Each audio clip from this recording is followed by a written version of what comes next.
Thomas Paine, Thomas Paine, Thomas Paine, Sam Adams, Sam Adams, Sam Adams, Benjamin Franklin, Benjamin Franklin, Benjamin Franklin. These men spoke up for what they thought was right. From their courage came such documents as the Declaration of Independence and the Constitution of the United States. From their willingness to speak what was sometimes unpopular but right, we enjoy such liberties as freedom of speech, the right to keep and bear arms, and freedom of religion. There are those who still wish to oppress our freedoms, and there are still patriots willing to stand up and defend life, liberty, and the pursuit of happiness. Men like Zeb Bell, who honor our founding fathers and what they stood for. It's now time for Zeb at the Ranch, speaking up and defending your freedoms. Brought to you by Magic Valley Les Schwab Tire Centers and all of the other great advertisers on the program. And now, Zeb Bell. I promised myself I wouldn't do any more of these this week. I got to. You know you're a redneck when you've missed your 5th grade graduation because you were on jury duty. And you know you're a redneck when you think fast food is hitting a deer at 65 miles an hour. Good morning, everybody. Here comes Kate Smith, and God bless America. Followed by a patriot with our Pledge of Allegiance. Good morning. Let's get a pledger.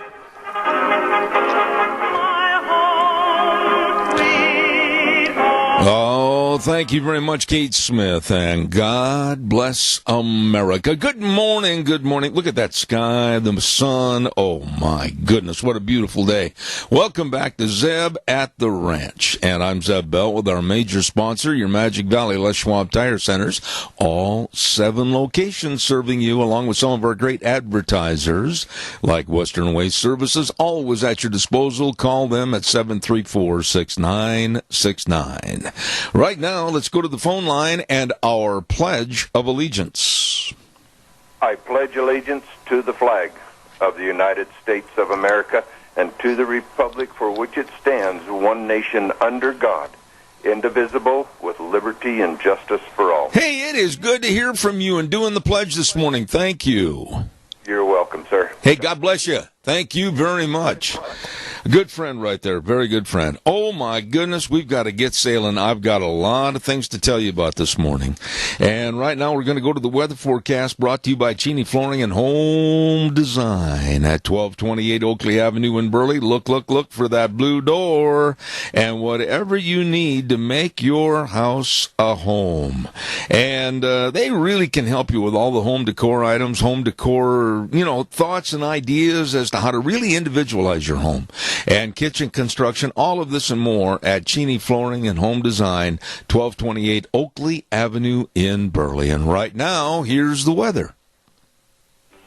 Well, we're still in that flood advisory through this afternoon, and it could be extended to tomorrow, maybe even Saturday, because we've got some warming temperatures ahead. For today, looks like partly cloudy skies, slightly breezy, winds out of the southeast, right around 7 miles an hour. We are expecting a high of 43 tonight, low of 26. For tomorrow, more clouds rolling in, so we're looking at mostly cloudy skies, high of 46 with an overnight low of 52. For Saturday, winds are definitely picking up out of the southwest, right around 13 miles an hour, cloudy skies, high of 52 with an overnight low of 34. And then for Sunday, we're looking at about an 80% chance of rain and or snow showers, plus the winds are going to be picking up to about 20 miles an hour out of the southwest, high of 43 with an overnight low of 25. So expect that flood advisory to continue. That is your weather forecast for Zeb at the Ranch. Gina, thank you. Excellent job. And welcome back. She wasn't on the program yesterday. Scotty did a great job.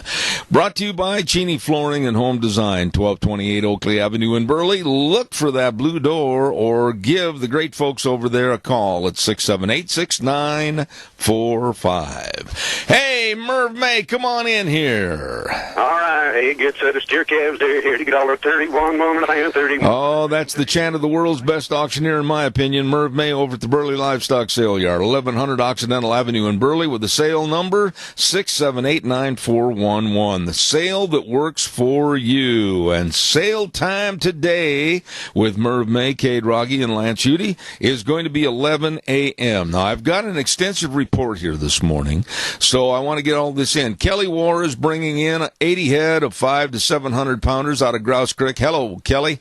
Whitnall Ranch up at American Falls bringing in 70 head of 500 to 650 pounders. Mike Cenarusa over on the north side in the Gooding area, 25 head of calves coming down. And Moo View Dairy, 80 head of Holstein steers weighing 400 to 700 pounds. And a bunch of good cattle from Utah, 65 head of mixed cattle, 550 to 650 pounds. Butcher cows coming in from TLK Dairy. They're bringing in 45 head, along with butcher cows coming from Acme and Oak Valley Dairy. And sale time, as I mentioned, 11 a.m. Now, here's a couple of notes I want to remind you about. There's going to be a big bull sale this coming Saturday right there at the Burley Livestock Sale Yard at 1 p.m. It's, of course, our friends, the Sheridan Ranch Bull Sale at 1 at Burley Livestock this coming Saturday. And next Thursday, March 9th, I talked to Merv yesterday. He said he's got a bunch of really nice stock cows coming in, various ages, about 180 head, all one-iron cattle, and it's from a partial dispersal, so don't miss that. That's coming up next week. All of this and more at the Burley Livestock Sale Yard. Sale time today at 11 o'clock. Merv, sell those steers. Wheels. I apologize, sir. I'm having some issues with the mouse here this morning. It's glitching out on me. Well, okay. Well, we'll just wrap it up that way, but hopefully you can rectify some of the problems. Again, I want to reiterate, Merv May and the crew with the big sale today at 11 a.m. Don't miss it. All right, your calls are welcome. 436-2244, 1-866-927-4587. Some quick shots in the news this morning. The Idaho Senate killed the call to amend the U.S. Constitution with a vote of 24-11 to not have a constitutional amendment go through, and so that bill went down in defeat. We talked about that yesterday with three individuals on our program headed up by Senator Kelly Anthon, but that bill did die in the Senate yesterday, 24-11. Also, the University of Wisconsin, my old alma mater, is offering a course on the problem of whiteness. I'm not kidding.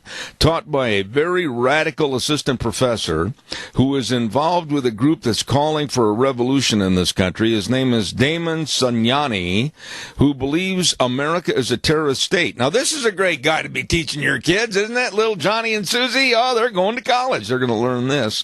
And the course is part of a critical whiteness studies and will attempt to offer solutions to the problem of whiteness. I didn't know there was a problem of whiteness. And they're going to be asking what an ethical white identity entails, and consider the journal Race Trader's motto, treason to whiteness is loyalty to humanity. This is sick. They're just absolutely preaching and teaching our young people how to be radicals and basically how to border on insanity. This is nuts. Oh, and one final quick note here this morning. Pakistani Airlines are now sacrificing goats before takeoff. I'm not kidding. Days after a Pakistan international airline crashed last December, the airline decided not to take any chances. They attempted to ward off bad luck by sacrificing a goat on the airport tarmac just before a flight from Islamabad to Multan. It must have worked. The plane reached its goal safely. So if you get on a plane and the pilot is not available at that time, just remember he's probably on the tarmac sacrificing a goat. Caller, I'll be right there. Don't you dare go away. I want to remind everybody about Ramsey Heating and Electric at 2600 Overland Avenue in Burley. Number to call, 678-0459. They're open at 7:30 in the morning till 5, Monday through Friday. We'll be talking to Rita later on this morning at 9:30. For all your heating and electrical needs, this is the place and has been for well over 50 years. They are the best. Ramsey Heating and Electric in Burley, where they provide warm winters and cool summers. Caller, good morning. Good morning, Zeb. Yes, sir.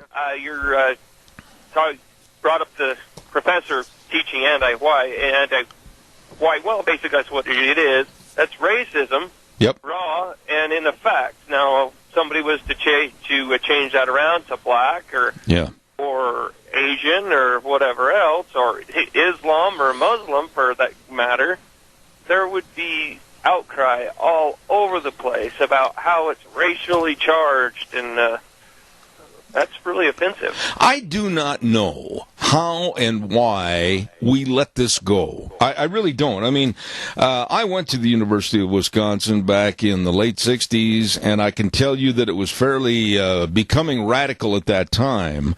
But, I mean, whatever the college, whether it's UC Berkeley or whether it's Wisconsin, it doesn't make any difference what the college is. To absolutely be teaching and preaching to hate your fellow man, this is ridiculous.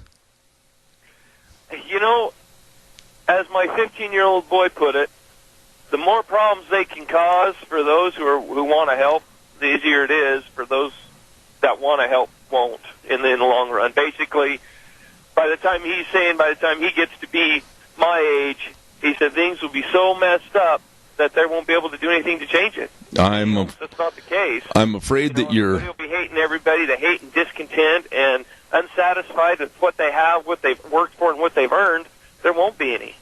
I am afraid, and I mean this as a compliment to you and your son, I'm afraid your 15-year-old son is exactly correct, because I'm very concerned about the same thing for my grandchildren. The hate and the strife that's being promoted by the left in this country is sickening. I'm going to be talking about that in just a moment, but I want you to have a good day. Thank you very much for your call. All right. Wheels, old buddy, can you get on the microphone just for a second, if you would? Hello. Yes, would you mind, can you boost what you're sending down the line to me just a tad? I don't want to cause any feedback, but it's down just a little bit. If you could do that, I'm having just a little bit of trouble there hearing, if you would. Thank you. Yeah, no, sir. All right. No problem, sir. Thanks, buddy. I want to remind everybody about Denny's Restaurant, 611 Overland in Burley. Now, Wheels failed the test this morning. Yes, he did.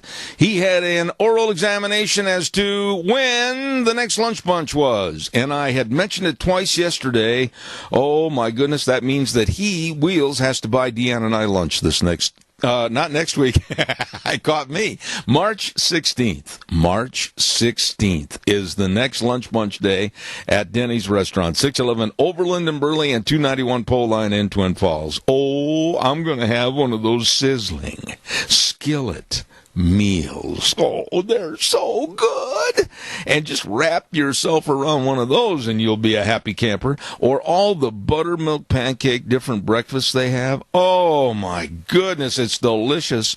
All the food's great. The menu tremendous. The people are great at Denny's Restaurant, 611 North Overland in Burley. Yep, America's Diner. Want to also remind you folks about some friends of ours, Barry's Equipment and Rental. Oh, they are so good. They have all the equipment to get the job done right at Barry Equipment and Rental. 3 locations, I keep telling you, South Lincoln and Jerome, Addison Avenue West in Twin Falls, and 159 West Highway 30 in Burley. And they're telling you to think spring. Don't think about anything else but green grass. Green grass, sunshine, balmy temperatures. Well, then you'd need to order a Walker mower right now, so you can mow like the pros do with 0% interest for 48 months. Walker mowers and all your equipment at Barry Equipment and Rental, South Lincoln and Jerome, and Addison Avenue West Twin Falls, 159 West Highway 30 in Burley. Barry Equipment and Rental. I don't even know where to start on this next story. Sick people. Like rats looking for something to gnaw on and devour. That's the left in the United States. They can and are so low in their desperate ways. I don't know if you heard what happened in the last 24 hours, but I saw the video of Michael Moore. I heard the comments by another business person on the left that condemned the Navy SEAL wife. And I said to my wife this morning, what? I mean, where are we as a society? It's so sick and perverted what's coming out of the mouths and out of the pens and typewriters and from the liberal left. It's pathetic. Here's what's going on. The left is now going after the widow of the Navy SEAL that was honored the other night during the speech. Now, let me stop right there. The practice of presidents inviting special guests to the State of the Union addresses, nothing new. Nothing new. It goes back president after president. But for some reason, the left, of course, and you know what that reason is going after Trump and the widow of the Navy SEAL. Here's what they called her. They called her a pawn for President Trump. Michael Moore came out and said that Trump was using her and that Trump is sick and needs to be replaced for what he did. Now, again, I want to insert something here. Obama did the same thing many times during his speeches. That's okay from the left. But fat, overweight, underworked Michael Moore comes out and criticizes her for being there and Trump for acknowledging her. And one person on the left even sent a tweet that called this lady, this widow of a Navy SEAL, an idiot for standing and crying in front of the public. I've lost it. I mean, I really lost it with the left. I have no time for these people. I have no caring for these people. And I definitely do not have any respect for these people. I don't know what your thoughts are. I would really like to hear this, but we've got to clean up our society. I mean, calling a widow an idiot and a pawn, and listening to the likes of who should be a Nutrisystem's poster boy, Michael Moore. What is going on in this country?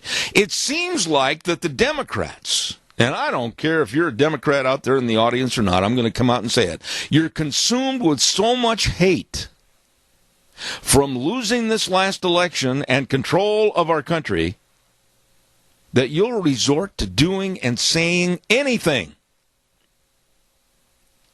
And if you think that's not bad enough, listen to this. This ought to really start your engine on all 8 cylinders. Valerie Jarrett, remember her? Obama's main right-hand girl Friday? You're not going to believe this. She is moving in with the Obamas. Hold on, caller. You can't make this stuff up. She's moving in with Barack and Michelle Obama so that they can create anti-Trump nerve center and figure out ways how they can get rid of President Trump. Oh, caller, good morning. Help me. Good morning. Yeah, just when I thought the left couldn't get any lower, Michael Moron proves me wrong. This is pathetic. This is absolutely pathetic. I mean, that is a new low even for the left, Well, I'm afraid, my dear friend, that we haven't even seen the bottom of the barrel yet. These people absolutely seem like they just bring in bigger barrels. Exactly. Well, I wonder what next Michael Moron is going to do. I don't know, but you know what? Your terminology befits him perfectly. Thank you so much for your thoughts this morning. God bless you, man. Thanks. Hey, God bless you, and let's hope we get to have another lunch bunch, huh? All right, buddy. Thank you. I hope so. But can you imagine Valerie Jarrett moving in with the Obamas to create a anti-Trump nerve center and come up with daily plots 24/7 just for the sake of trying to overthrow and get rid of the current administration? I mean, I'm sure this has happened to some degree before, to some degree. But the blatant approach by the left to do anything to get their way and absolutely not honor the election, I'm taken aback by this. I really am. I want your thoughts. Give me a call. Did you honestly think the left could stoop this low? Give me a call, 436-2244, 1-866-927-4587. Couple of quick notes. Don't forget, I'll be right there, caller. 22nd Annual Bull Sale from the Sheridan Ranch, Cordell and Patty Sheridan. They have put their life's work, blood, sweat, and tears into creating and having the best doggone bull sale around. And believe me, with the Gelbvieh, the Angus, and the Balancer bulls, it's all going to happen this Saturday, March 4th. Sale starting at 1 p.m. at the Burley Auction Yard. Don't miss it. 85 bulls are going to sell. Lunch provided at noon, and free delivery of these bulls up to 300 miles. The best. Nice people that know the cattle business. Cordell and Patty Sheridan, Sheridan Ranch Bull Sale coming up this Saturday, 1 p.m., Burley Livestock Sale Yard. Don't miss it. And caller, I'm coming. Hang on. Don't forget, too, Mount Harrison Audiology and Hearing Aids. Oh, my goodness. Nice people that can really help you. Now, Dr. Christine Pickup, she knows all about sound, knows all about hearing, and believe me, if you've noticed a diminishment in your hearing, don't let that happen. Go over and see her, have a hearing screening, and let her help. Located right across from the Minidoka Hospital Emergency Room, the number to call to make an appointment, 312-0957. Mount Harrison Audiology and Hearing Aids, please call them today. Caller, good morning, you're on the air. Hey, Zeb, her name is Valerie Jihad. I can't argue with that. I agree with you. They need to send her back where she came from, buddy. But she fits right in good with Obama. Oblama. That's Oblama, too. You know, honestly, give me your opinion on this in all seriousness. Are you fairly close to my age, or what age bracket are you in? You 40, 50, 60? What are you? 62. All right. We're basically in the same age bracket. Did you ever think in your lifetime you would see such insidious, absolutely scraping their belly on the floor attitude from the left? Because they didn't get their way, they'll resort to anything. Yeah, Zeb, it's plumb ridiculous. I never thought I'd ever see this day. And you know what? After this election, I was hoping we'd never see it again. But like you say, it's just getting uglier. You know, about the time, and I said this about a month ago on this program prior to leaving on vacation, I thought maybe they had reached the bottom of the barrel and now they would recuse themselves back into their caves and pull the rock in after them and lay quiet for 4 years. No, it's getting dirtier. They're digging down in the muck to find new ways to act like idiots. I just think it's going to keep going like this for a long, long time. You know, the Republicans need to investigate that Debbie Wasserman Schultz, or whatever her name is, with those people she had working for her that leaked out all this stuff. They're investigating the wrong people, Zeb. Did you hear, and I'm going to throw this story out as kind of a overview. I'm not going to give all the pertinent facts because I don't have them yet. A good friend of mine back in Washington, D.C. this morning gave me this story, but it's still developing, that the Obama administration had furnished money, your money and my money, to the Department of Justice to have them give the money out to far-left sinister causes during Obama's administration. I mean, this just goes on and on. Yeah, it's going on, and I think it's still going on. This guy is still calling some kind of shots with Trump needs to get rid of anybody that had anything to do with Obama. I agree with that. White House. I agree with that because all they're doing is just clogging up the gears, man. That's all they're doing. Yeah, they are. But, well, Zeb, we appreciate you, bud. God bless everyone. Take care. Thank you, sir. I appreciate your call. Thank you. Yeah, you know, I guess you could come up with some late-night humor on the fact that Valerie Jarrett is moving in with the Obamas. I know I thought about 30 or 40 jokes I could throw out on that this morning. But it's not funny. It's not funny. The sole intent and purpose of this union, if you will, of three people getting together 24/7, 365, and they blatantly called it an anti-Trump nerve center, to come up with any and all devious ways, like rats, like I said earlier, looking for something to gnaw on and devour. And that's their life. Now, really, think about this. ISIS and those sick, pathetic killers, they get up every morning and they plot how to kill, how to maim, how to bomb, and how to destroy. What is the difference? What is the difference between them and Valerie Jarrett, Barack Obama, and Michelle Obama doing the same thing at what they call an anti-Trump nerve center, trying to figure out insidious ways and plots to get rid of our current president? What's that difference? Give me a call. 436-2244, 1-866-927-4587. Oh, and hark, I still haven't heard on this program, not one time, from anyone that would defend the left, anyone that is a member of the left, or any doggone Democrat that wants to stand up for this insidious platform. Gee, isn't that courageous?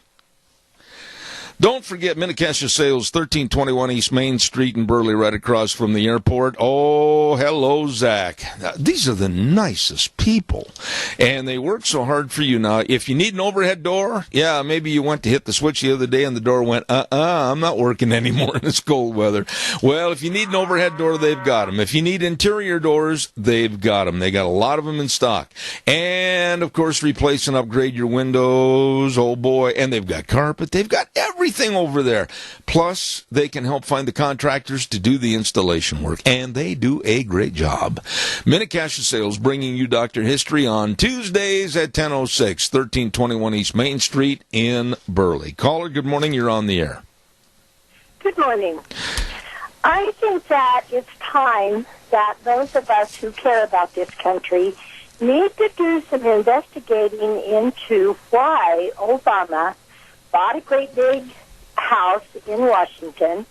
First of all, he put a great big tall fence around his house in Washington. And why is he feeling the need to be the conscience of the nation? You know, I think he should have retired and gone as far west or wherever, maybe east, I don't want him in my neighborhood, as he could get away from Washington. After all, his wife thought she was just being picked on all the time when she was there. Now she's back in the saddle again. Honestly, I'm so disgusted with them. Yeah. Chris, I said on my program, and I'm going to be looking up with my computer guru, John Ellis, I'm going to be finding this exact segment. But back in January, I did a whole 14-minute segment on Valerie Jarrett and Barack Obama, and how I said that he is going to stay somewhat as a mole, a cancerous mole on the back of Donald Trump during his administration. And it's all coming to fruition. What good? Let me ask you this, because you've been involved in politics and you know business, you know farming. What good can come out of an insidious threesome sitting at a table trying to figure out subversion to this current administration? What good comes out of that? Well, I don't know. It may make the Conservative Party a very strong party, and it might turn some heads even in the so-called Democrat Party to think twice about who they stand for. Because how can America be better if this is going on? They don't want it to be. I honestly am convinced, caller, I'll be right there. Chris, I'm honestly convinced that the left and the Democrats are so spoiled. They are like bad milk, and they absolutely stay in the refrigerator and they stink everything up just because they can. Well, I think you described it pretty darn good. But in the face of this, that's why we conservatives need to get more vocal and stronger. I agree. Always good to hear from my dear friend. Thank you so much. God bless. Caller, I'll be right there. I promise. Don't you dare go away. We'll be right there. I want to remind everybody about Burley Physical Therapy and Rehabilitation. Hello, Nick Greenwell and all the physical therapists over there. These are folks that really are educated about how to help you feel better. All the exercises, all the sports medicine, the use of the hydrotherapy pool, everything. I mean, they are so good and so committed to helping you. Burley Physical Therapy and Rehabilitation, 1263 Bennett Avenue, Suite 2 in Burley, and the number to call, make an appointment today. Please take my advice, 678-1191, 678-1191, Burley Physical Therapy and Rehabilitation. Caller, thank you. Good morning. Good morning, Zeb. I listened to Schumer's diatribe for about 3 minutes this morning, and conclusion I came to was that Jeff Sessions right now has got some information about certain people in the Democratic Party that Schumer is trying to stop. You know, Tony, on that story of Jeff Sessions and possibility of maybe talking to a Russian diplomat when some say it was illegal. I mean, I think the whole story is blown out of proportion. I'm not going to get into it for one big reason right now. The facts are not in, and it's all speculation. And I hope you'll respect the attitude that I have. I only comment and tear apart stories where I know the facts and not speculation. I think the Democrats are absolutely throwing mud at the wall to see what's going to stick, and I'm going to wait until I see what happens. Well, Sessions isn't going anywhere. He's got the job, and he's going to do the job, and somewhere out there, the Democrats fear some of the information he's got. I agree. That's my feeling. Well, now, go back one step further, though. What about this deal with Valerie Jarrett moving in with the Obamas for nothing more than trying to create havoc and hate in this country against the current administration? Doesn't that just sicken your stomach? I know it. I mean, there's so much garbage going on. Schumer and Pelosi don't care how much damage they do to people like you and me, just because their feelings have been hurt, because they've lost. And the reason they've lost is because the Democratic Party and Obama have done a rotten job in 8 years, and now they're expecting Trump to clean up a mess, and he's been in office 8 weeks. Yeah. He can't clean up 8 years of damage in 8 weeks. Amen. All right, Tony, God bless you, man. Have a wonderful day, and we'll see you Sunday. We will see you on Sunday. Yes, sir. Thank you very much. You know, folks, I've said on this program from the beginning, way back in 2007, and then, of course, the state Democrats here in the state of Idaho, they came after me like a dog chasing a bone. And I said from the very get-go I did not like, and I did not trust, nor would I ever, Barack Obama. I've talked to too many people. I know too many people across the United States that have had some connections with him, and I've never liked the man nor trusted his philosophy or ideology. Never. His 8 years of presidency, I think, is absolutely going to come back to haunt us in this country for years and years to come. And now we're starting to see just a little bit of tip of the iceberg. When you hear about Barack Obama staying in Washington, oh, gee, you'd think after 8 years he'd want to just say, greener pastures, I'm gone. He's staying in Washington, and he's formulating his own little group, his own little tribe. And they, in turn, are probably going to attack, figuratively, General Custer, which is now Donald Trump. And when you hear stories about Valerie Jarrett, who a lot of people said she actually was the kingpin, the linchpin, if you will, of the Obama administration, when you hear that she's moving in to the same residence as Barry and Michelle, it just makes you wonder how dangerous and how devious the left is going to get over the next month, year, or years. and complete turmoil in this country. I think that's what the left wants, is absolute turmoil. They want to see the insurrections. They want to see the burnings. They want to see the property damage. This is my own personal opinion. I'm going to express it. I don't trust these people. Calls are welcome. 436-2244. 1-866-927-4587. Give me a call. I'm just at a loss for words as to what's going on.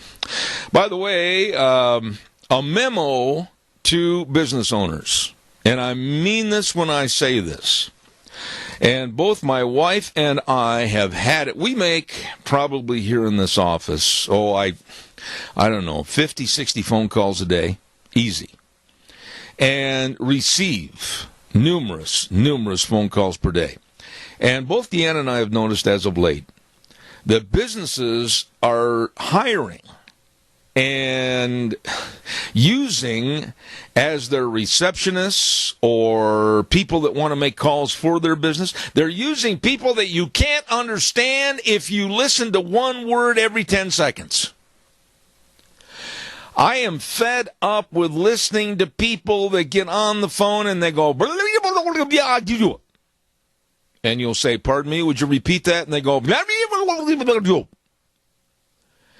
I'm fed up with it. If you can't speak English enough to be understood for the points you're trying to be making, these people should be removed. I want understandable English accents. And I will hang up on anyone that comes from Bangladesh, the Philippines, or wherever else when they go, I don't know if you feel the same way.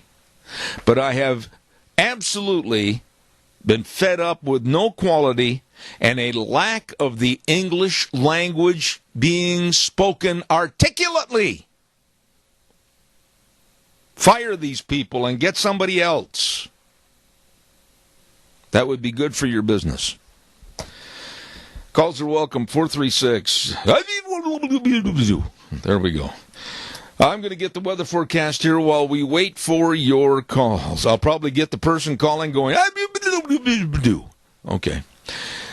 Urgent Cares, the Riverview Urgent Care at 382 North Overland in Burley. Twin Falls Urgent Care, 2392 Addison Avenue East in Twin Falls. And Jerome Urgent Care at 133 West Avenue A in Jerome. Oh my, open 7 days a week. And believe me, they really appreciate all the community support at all their urgent cares. And don't forget, you got a case of the flu, bunkie, or maybe you cut yourself, or you got strep throat, or whatever. They can help, absolutely, at the urgent cares, open 7 days a week, minor emergencies, major care. Right now, here's the weather.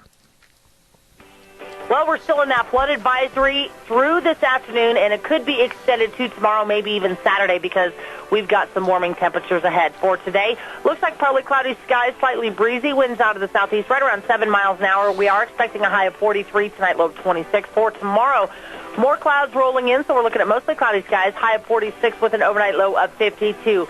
For Saturday, winds are definitely picking up out of the southwest, right around 13 miles an hour, cloudy skies, high of 52 with an overnight low of 34. And then for Sunday, we're looking at about an 80% chance of rain and or snow showers, plus the winds are going to be picking up to about 20 miles an hour out of the southwest, high of 43 with an overnight low of 25. So expect that flood advisory to continue. That is your weather forecast for Zep at the Ranch. Thanks, Gina. And the weather brought to you by Riverview Urgent Care at, of course, 382 North Overland in Burley, Twin Falls Urgent Care, 2392 Addison Avenue East, Twin Falls, and Jerome Urgent Care, 133 West Avenue A in Jerome, minor emergencies, major care. You know, I was talking about people you can't understand on the phone. You know, why they hire them, I don't know. I guess cheap labor. Or maybe equal opportunity, whatever it is. I would not hire anyone that is not able to speak English in the correct fashion. The other night we had a call, and I hate those calls after 6 o'clock when I'm on my time, and I don't want to be bothered by these, well, we've got a great deal for you, sir. I couldn't care less about your great deal. And this guy got on the phone, and the only word that I could understand was hello. From that point, he went through a little spiel, and I couldn't understand a word, and I said, I do not understand you. If you want to talk to me, put your supervisor on now. Well, there was a little pause, and I'm not joking about this. Somebody else got on the line, and they were even worse. So, I mean, why? Why waste your business time? Why waste the clarity of what your business is trying to do, even during the daytime hours calling in here, with people that you can't understand? It sounds like gibberish. Oh, I'll get calls over that. Oh, you're racist. You don't like these people. No, it's nothing like that. This is America. It's an English-speaking nation.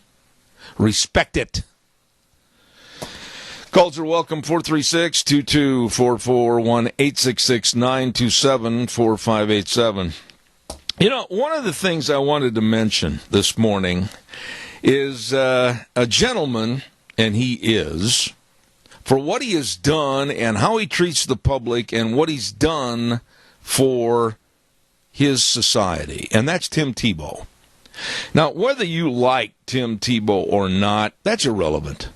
I mean, whether you've got some preordained, prejudiced idea about him, that's your opinion. I don't care. But the guy is a nice guy, and he has done a lot for his community.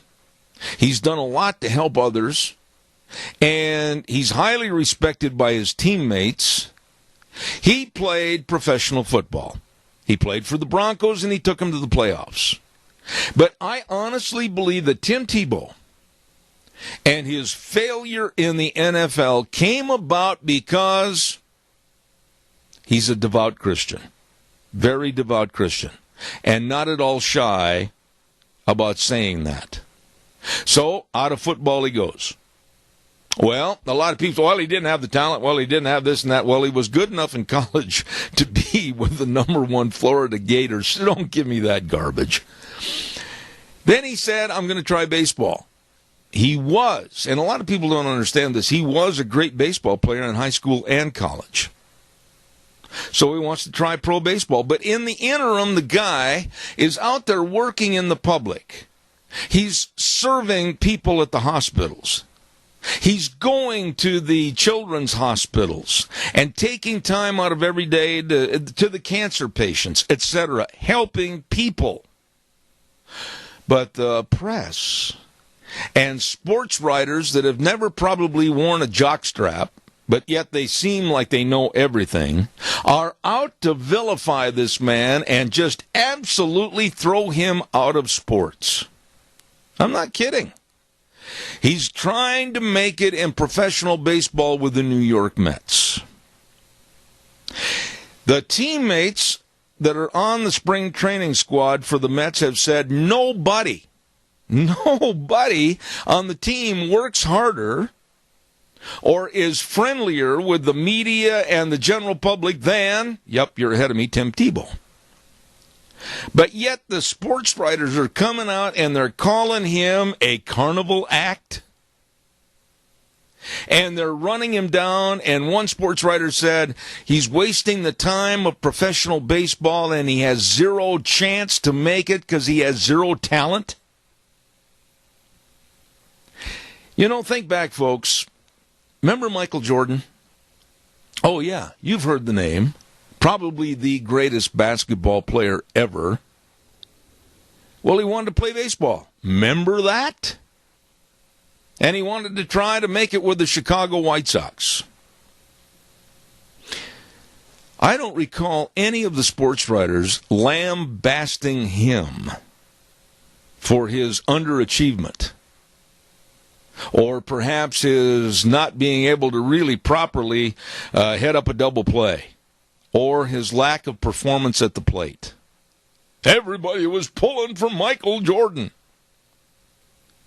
Why are they doing this to Tim Tebow? Calls are welcome, 436-2244, 1-866-927-4587. Come on. Give me a call. I'd love to hear from you. While I'm waiting for your call that I'm sure is coming in, I can feel it. A great big spring tires. You know, yesterday Deanne and I finished chores, and we went out and sat on our little bench and absorbed the sunshine. And I got to tell you, where I had plowed the snow away, the green grass underneath and everything, oh, did we think and feel spring. Caller, I'll be right there. Well, there's a big spring tire sale going on at your Magic Valley Les Schwab Tire Centers. All the tires for your car, your pickups, your SUVs. Oh, yeah. They've got a tire called the Thunderer City. And it's for cars. It's all-season traction, affordable pricing starting at just $39.99. Check it out. And don't forget all the best in brake service and front-end alignments and shocks and struts and batteries. But above all, personalized service. They really take care of you. Don't forget your Magic Valley Les Schwab Tire Centers. Lane and Rupert, Dave on Blue Lakes and Twin, Mike and Buell, Mike and Jerome, the Twist family in Paul, Daniel on Poline in Twin Falls, and Randy on Overland and Burley, your Magic Valley Les Schwab Tire Centers. Good morning, caller. Good morning. I think they're jealous. He doesn't fit the narrative of a jock who is protected from all of his wrongdoings in high school and college, handled with kid gloves as he's growing up. He is his own man. I think they're just, they can't stand it that someone who devotes his life to God can be a good athlete. Well, I'll take it that one step further, and I'm glad you said that. I honestly think with the attack and the disdain for Christianity in sports today, and I've seen this many, many times. Believe me, even in the rodeo business, I saw some of the attacks on don't do things that are Christian.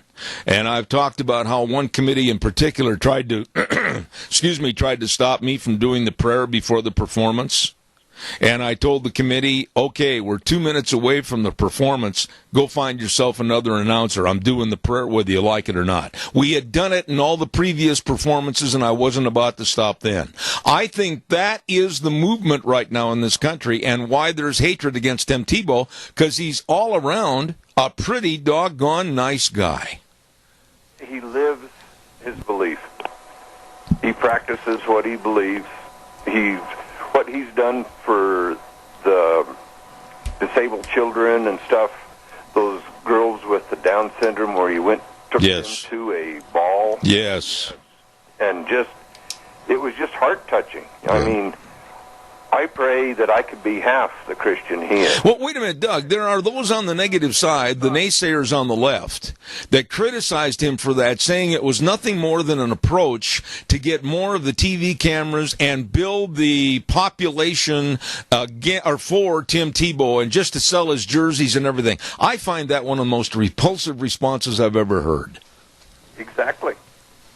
They are evil, and they can only see evil. Yeah. They cannot see good. And that's what they write about is evil. But, when you take this one step further, Doug, and you look at what's going on now, like I said with the Valerie Jarrett moving in with the Obamas, to do nothing more than come up with insidious plots to throw Trump out of the office, and then you equate the evil that's going on even in the sports world, what kind of a world? We've got to have a big broom and a dustpan because, man, we got some cleanup. We do. And the best way to start cleaning up is to get on your knees and pray to God. Amen to that. But there again, though, you've got such a large percentage of an audience right now and a population that is so removed from Christianity, so removed from morality and family values. What are you going to do? Well, read Revelations, and it's telling you exactly what's happened. What's right is good, or what's wrong is right, and what's right is wrong. Yeah. And that's where this society is going. And there's only one way for evil to succeed, and that is for Christians to do nothing. Boy, Doug, thank you. That is absolutely the truth. And I have talked about this on my program and quite frankly taken criticism from some of the ministers in the area, but it's the truth. I'll lay the blame at their feet because many of them do not get up in the pulpit and are forceful enough to preach about what the problems are. Exactly. Now, real quick, just about 10 seconds, and talk about the senior centers. If you're 60 years old, join the senior center. Numbers help with revenue. If you can monetarily help a senior center, do so. And if you want to do a monthly donation, talk to your senior center. Find out where their bank at. Go to your bank. You can have it automatically taken out of your paycheck just like your Social Security and right. state tax. I mean, let's help them out. All right, Doug. Thank another dairy for donating to the Rupert, Minidoka County Senior Centers. White Harvest Farms out of Castle Ford Okay. is going to be bringing down a barren cow. All right. Doug, you have...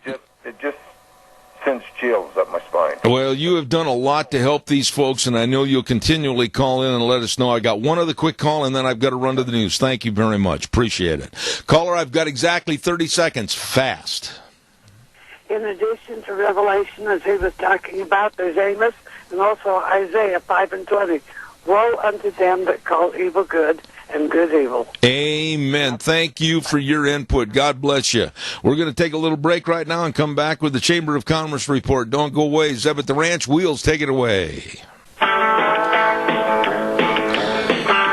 Oh, when I hear those guitars, I know it's time for me to come on back. Hey, Wheels, quickly turn on your microphone for a minute. I want to say thanks for doing something. How about that? You ready? Oh, yes, sir. You know, one of my favorite songs was The Green Onions that you played going into the news. By the Booker T's. Yeah, you hold on to that, puppy. Don't you lose that. Do you want me to play it again at the end of the show for you? Do I walk on crutches? I will get that loaded for you. Thanks, Wheels. Zeb at the Ranch, I'm Zeb Bell, and with our major sponsor, your Magic Valley Les Schwab Tire Centers, all 7 locations serving you, and along with some great advertisers like Western Waste Services.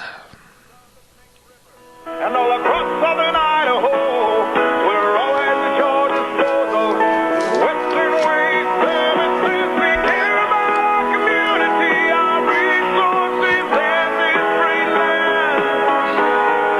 Western Waste Services is lending a hand, always at your disposal.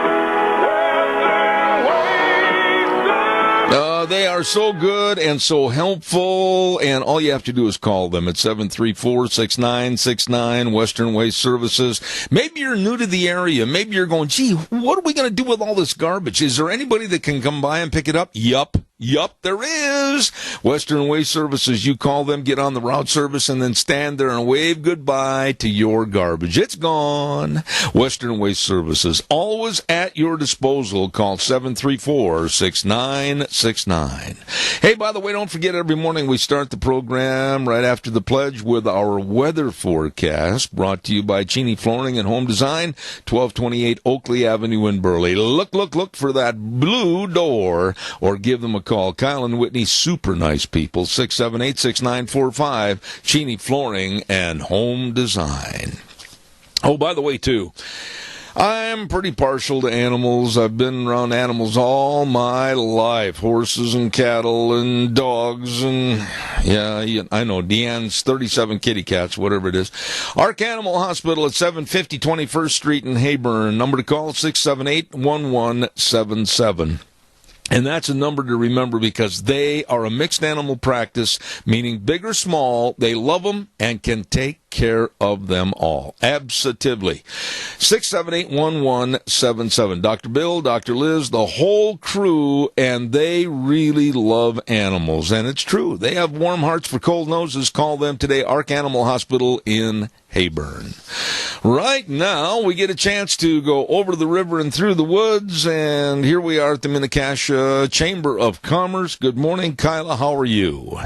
Good morning. Only this is Jackie. How are you? Let me start all over the river and through the woods, and say good morning to Jackie. How are you? Good morning, Zeb. How are you? Peachy. Awesome. Well, this morning I want to talk about the Southern Idaho Women's Expo. It's coming up on April 13th, so okay. Coming right up, not too long. But this year's speaker is our Idaho Supreme Court Justice Robin Brody. And so we're really excited to have her come and talk to our women and some men. Some men come every now and then.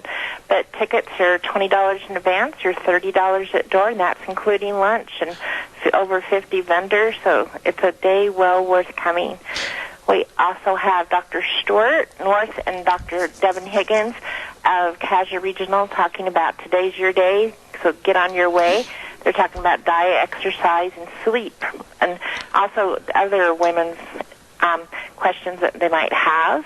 Okay. And we also are ending our day with comedian Susan Rice from Portland, Oregon. So we've never had a comedian before, so we're really excited. You know, this is, Jackie, this is an event that's been going on for how many years?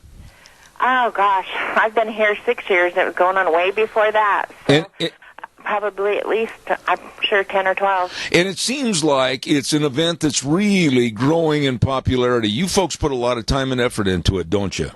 Oh, we do. We start planning before Christmas for this. Absolutely. So, yes, we do.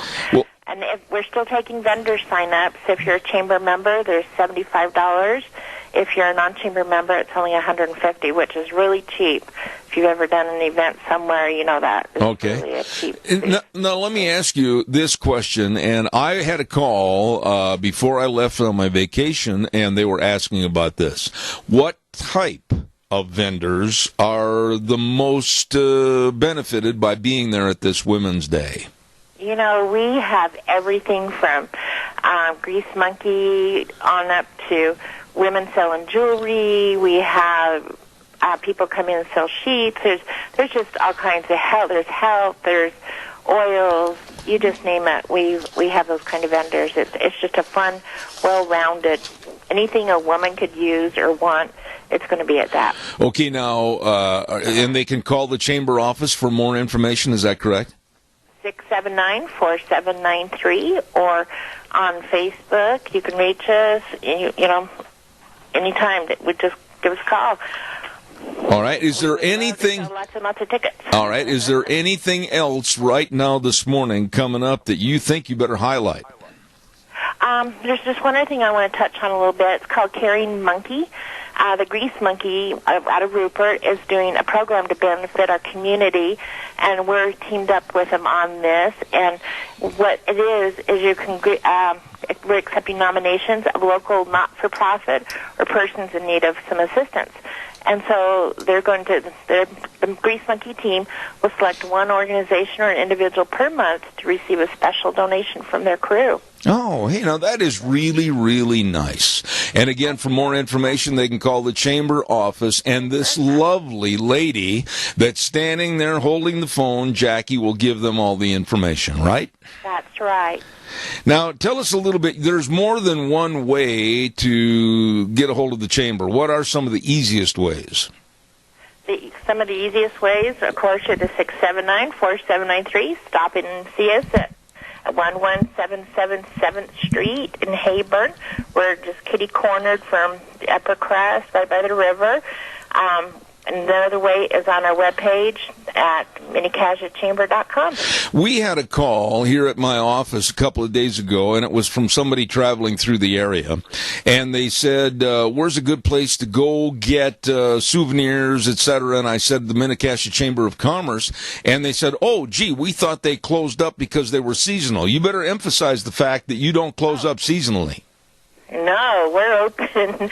We're open Monday through Friday, 9 to 5. We're all 12 months out of the year. And right now would be a good time to buy your souvenirs because we're getting you new souvenirs. But right now we have everything in the store at 50% off. All right. Well, Jackie, I appreciate it. We'll keep everybody remembering April 20th, and that's going to be the great big one-day ladies seminar. And April 13th. Oh, did I say the 20th?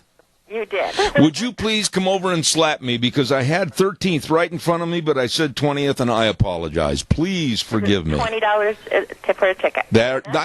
I knew 20 came in there someplace. Well, you're forgiven. All right. Jackie, God bless you over at the chamber.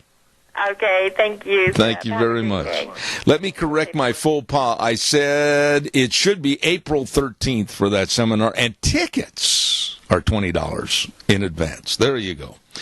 All right, we're going to have another guest on the phone momentarily, a lady that I really am looking forward to visiting. A lady is going to be talking about Rugby in just a few moments.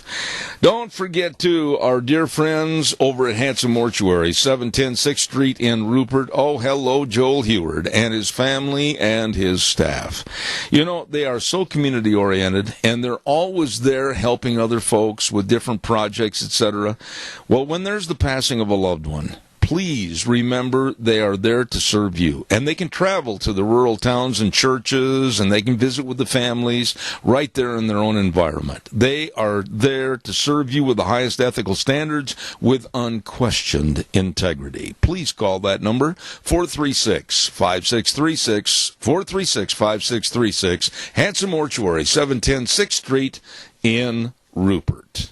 Also, I know some folks that are hiring, and boy, they're working with you. Ag Express, they're looking for drivers, full and part-time positions, and they're even looking for some retired folks that want to work. I'm telling you, and they'll work around your schedule, 2 or 3 days a week, whatever works best for you.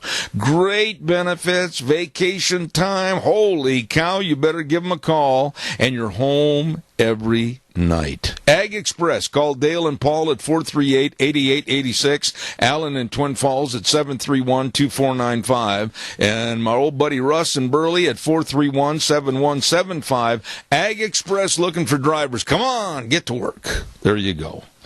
Right now, we are going to be visiting with a lady by the name of, I want to know if it's Sonia or Sonia Jones Moon. Would you enter and sign in, please? What is the proper pronunciation of your name? It's Sonia Moon. Thank you. I was almost correct. Sonia, what in the world is a lovely lady doing involved with rugby and knowing all about a real rough and tumble sport? Well, my son has been playing rugby. This is his second year, and they are doing a fundraiser this Saturday at Stokes. Okay, but wait a minute. Before we go into the fundraiser, and I've been highlighting that fundraiser, for the benefit of my... appreciate that. Well, I know, but for the benefit of my audience, and there's a lot of people that are probably saying, rugby? What in the world is rugby? Now, I know what it is, but a lot of people are so attuned to baseball, basketball, football, etc. But what is rugby? It's similar to football. They play it in Europe a lot. It's newer here. Last year we had a team, but it was combined with the Twin Falls area because they didn't have enough kids in this area to form a team. But this year they have split away from Twin, and they actually have a varsity team, a JV team, and a girls team in the Mini-Cassia. Holy cow. You mean girls play this sport too? Yes, they do. Now, there's no helmets or stuff like this, but it gets a little rough and tumble, doesn't it? It does. There's no pads, no helmets. They wear pretty short shorts and a T-shirt. They don't wear... And then their socks and their cleats. They're similar to soccer cleats. Well, but they teach them the proper way to tackle. Okay. It's from the waist down, so there's actually less concussions than there is in football. Okay, so they can, when they tackle them, they can drive their cheek and their face about 7 inches into the mud, right? Right. Okay. And they actually, in practice, they spend a lot of hours practicing the proper way to tackle, so there's less injuries. Okay, now break down for me a mom's viewpoint of the rules of rugby. Give me a quick overview. I'm still learning, but it's a really fast-paced game. We actually, me and my husband, started watching it last year, and we really enjoy it. I mean, the ball just keeps moving. It's just fast-paced, and we really like it. All right, now We're still learning. I can't let you off the hook here, Sonia, pardon me. But what do they do, honestly? What happens in those scrums? The scrum. There's the hooker, which is the person that gets the ball with his foot, and they, I don't know how to, it's like a huddle-looking thing, and they push the ball out the side towards their team. I see. Now, you use the term hooker, and I guess we can say that in the verbiage of a rugby team, right? Right. I know. That's the proud dad who can say his son's the hooker. Well, there goes the ratings for this program right out the window. But now, what are the rules about picking up the football and running with it? I mean, once they're tackled, is that where they mark the ball down? I mean, what do they have to have first downs, or what happens here? I'm not sure on all those rules. I'm still new. Oh, come on, Mom. The ball does keep going continuously. Like, it can hit the ground and you can pick it up and go. Okay. I know that you can't pass forward. The only way the ball can move forward is if you're running with it or you kick it. They have to pass backwards. Oh. Well, a lot of the... Throw it to your teammate behind you. Okay. And what about a score? I mean, what are the points in rugby? They're called a try, and it's 5 points. 5 points. And is that the only scoring? Like in football, there's a field goal? They kick it also and have the extra points. Okay. And do they kick it by the use of a center snapping the ball like in football, or do they just kick it? You're asking me a lot of questions. It's making me not look good. Oh, no. I don't mean to do that. But, you know, Sonia, this is kind of interesting, and I know it's new to the area, and it's going to be a lot of fun, but how many kids would you estimate are getting involved in rugby? Actually, we have, I think, 43 boys and 20 girls. Oh, my. That's pretty good. Because it's a club, so it's not just a Burley team. So we have, like, Minico kids on there. We had a Declo kid last year. I mean, any of the kids in any of the area schools. Oh, my. Now, what about the girls? What is the fascination of running down a dirty, muddy field and getting your nose broken? I don't think they've had any broke noses, but I'm not sure. And we haven't had a game yet this year, so the girls team, like I said, is new this year, and I'm definitely going to go to a girls game and watch. Okay, so here's your assignment, and I want you to work on this, and I want a written report, and then we'll give you an oral exam on the radio. You go to the first game, which, by the way, when is the first game? They were supposed to have a jamboree in Blackfoot last weekend, but the weather canceled that. And the girls have a jamboree this Saturday, so they won't be at the fundraiser. Okay. And let me pull up the schedule real quick. I know that they have a lot of games in Burley this year, which they didn't last year. So the games are on Saturdays. Okay. And they are... Well, here's your assignment. You send me a complete schedule, and I will put it on the air as to the times and where they're going to play. Yep, it has the girls and the boys. Okay. It looks like the first game is March 18th. Well, there's one on the 11th, but on the 18th, both the boys and the girls play in Burley. Okay. How long are the games? I mean, do they play by quarters, or how long? There's two halves of about 45 minutes apiece, so it's a lot shorter than a football game. Wow. Okay, well, now there's your assignment. You keep me informed as to what's going on, and we'll plug these games, and maybe we can get some of the players on the air. I know it's during school hours, but maybe you could finagle that somehow to get somebody on the air. How's that? That would be great, because they know a lot more than I do. Well, no, you're doing a great... Both are still like, what was that? Why did you do that? I can just see you sitting in the stands doing that. But now, what's this event that they're trying to earn money for the rugby team this weekend? What's going on? Well, like I said, last year they were with Twin Falls, and they split from Twin, and all the equipment belonged to Twin, so they don't have any equipment. And they are trying to earn the money for the post pads that go on the post. Okay. And they're $500 a piece, and they need 4. And they will be bagging for bucks at Stokes from 10 to 6. So they'll be bagging your groceries and bringing them to the car and answering any rugby questions people have.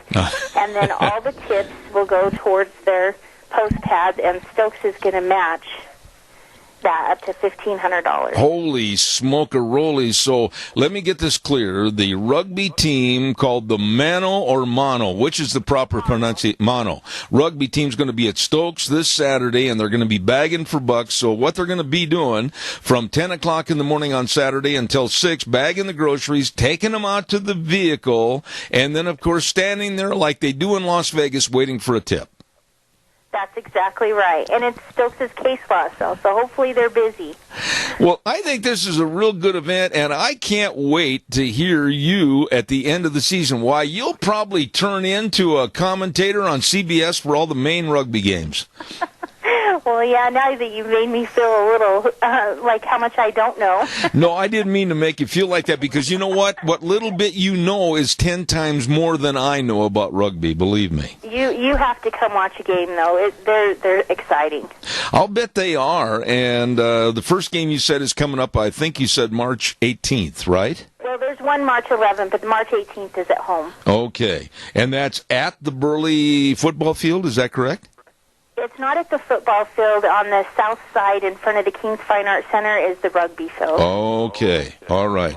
Well, I want to compliment you, Sonia, and I want you to come back. I want you to do your homework, and remember, keep me informed, and I'll keep plugging it on the air. Okay. Thank you. God bless you for coming on the program. You're a good sport. Thank you so much. You're welcome. All right. Bye. Thank you. Nice lady right there.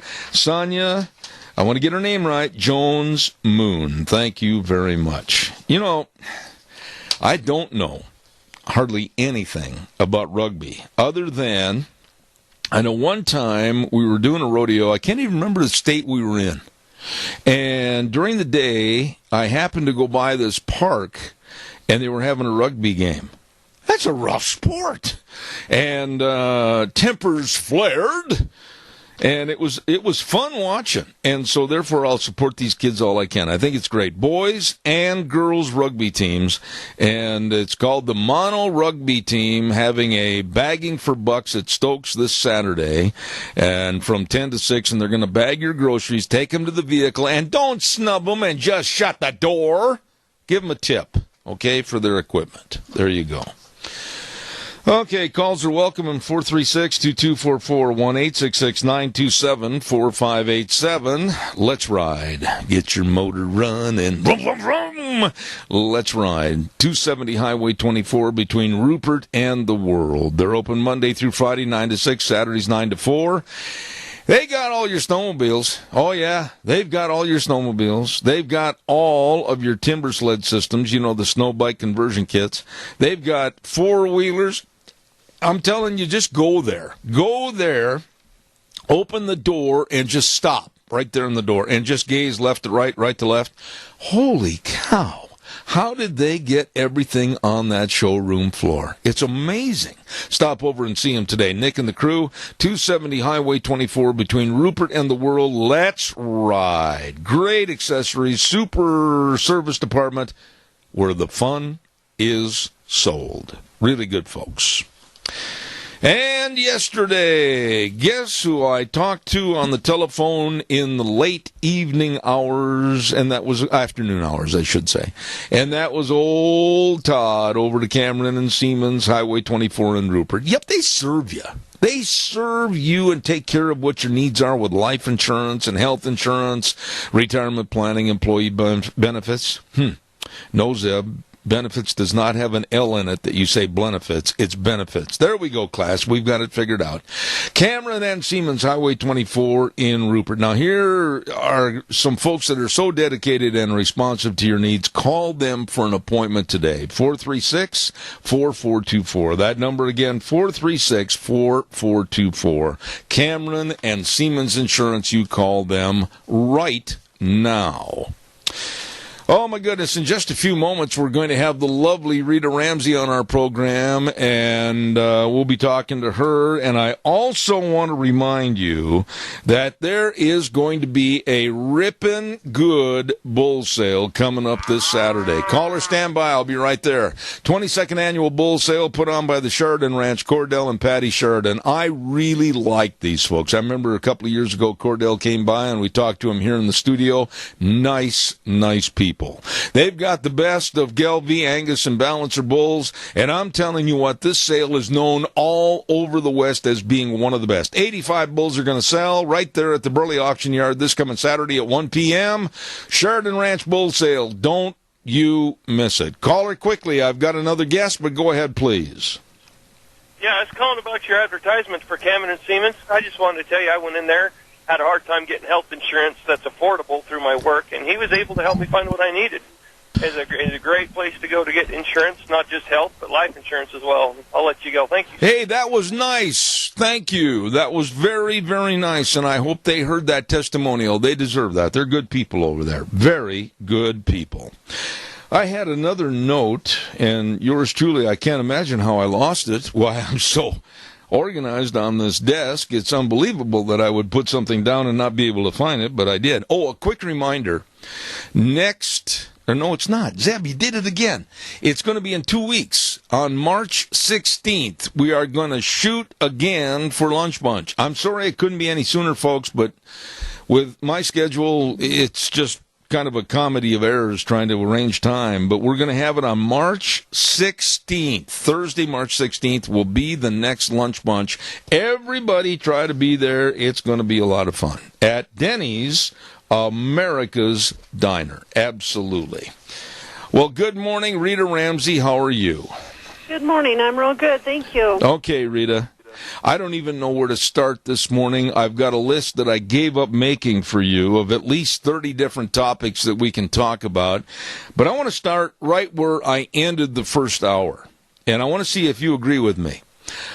As a father, as a grandfather, and a concerned family member, I have never seen in my lifetime these kinds of sick people, like I said the first hour, looking like rats trying to find something to gnaw on and devour.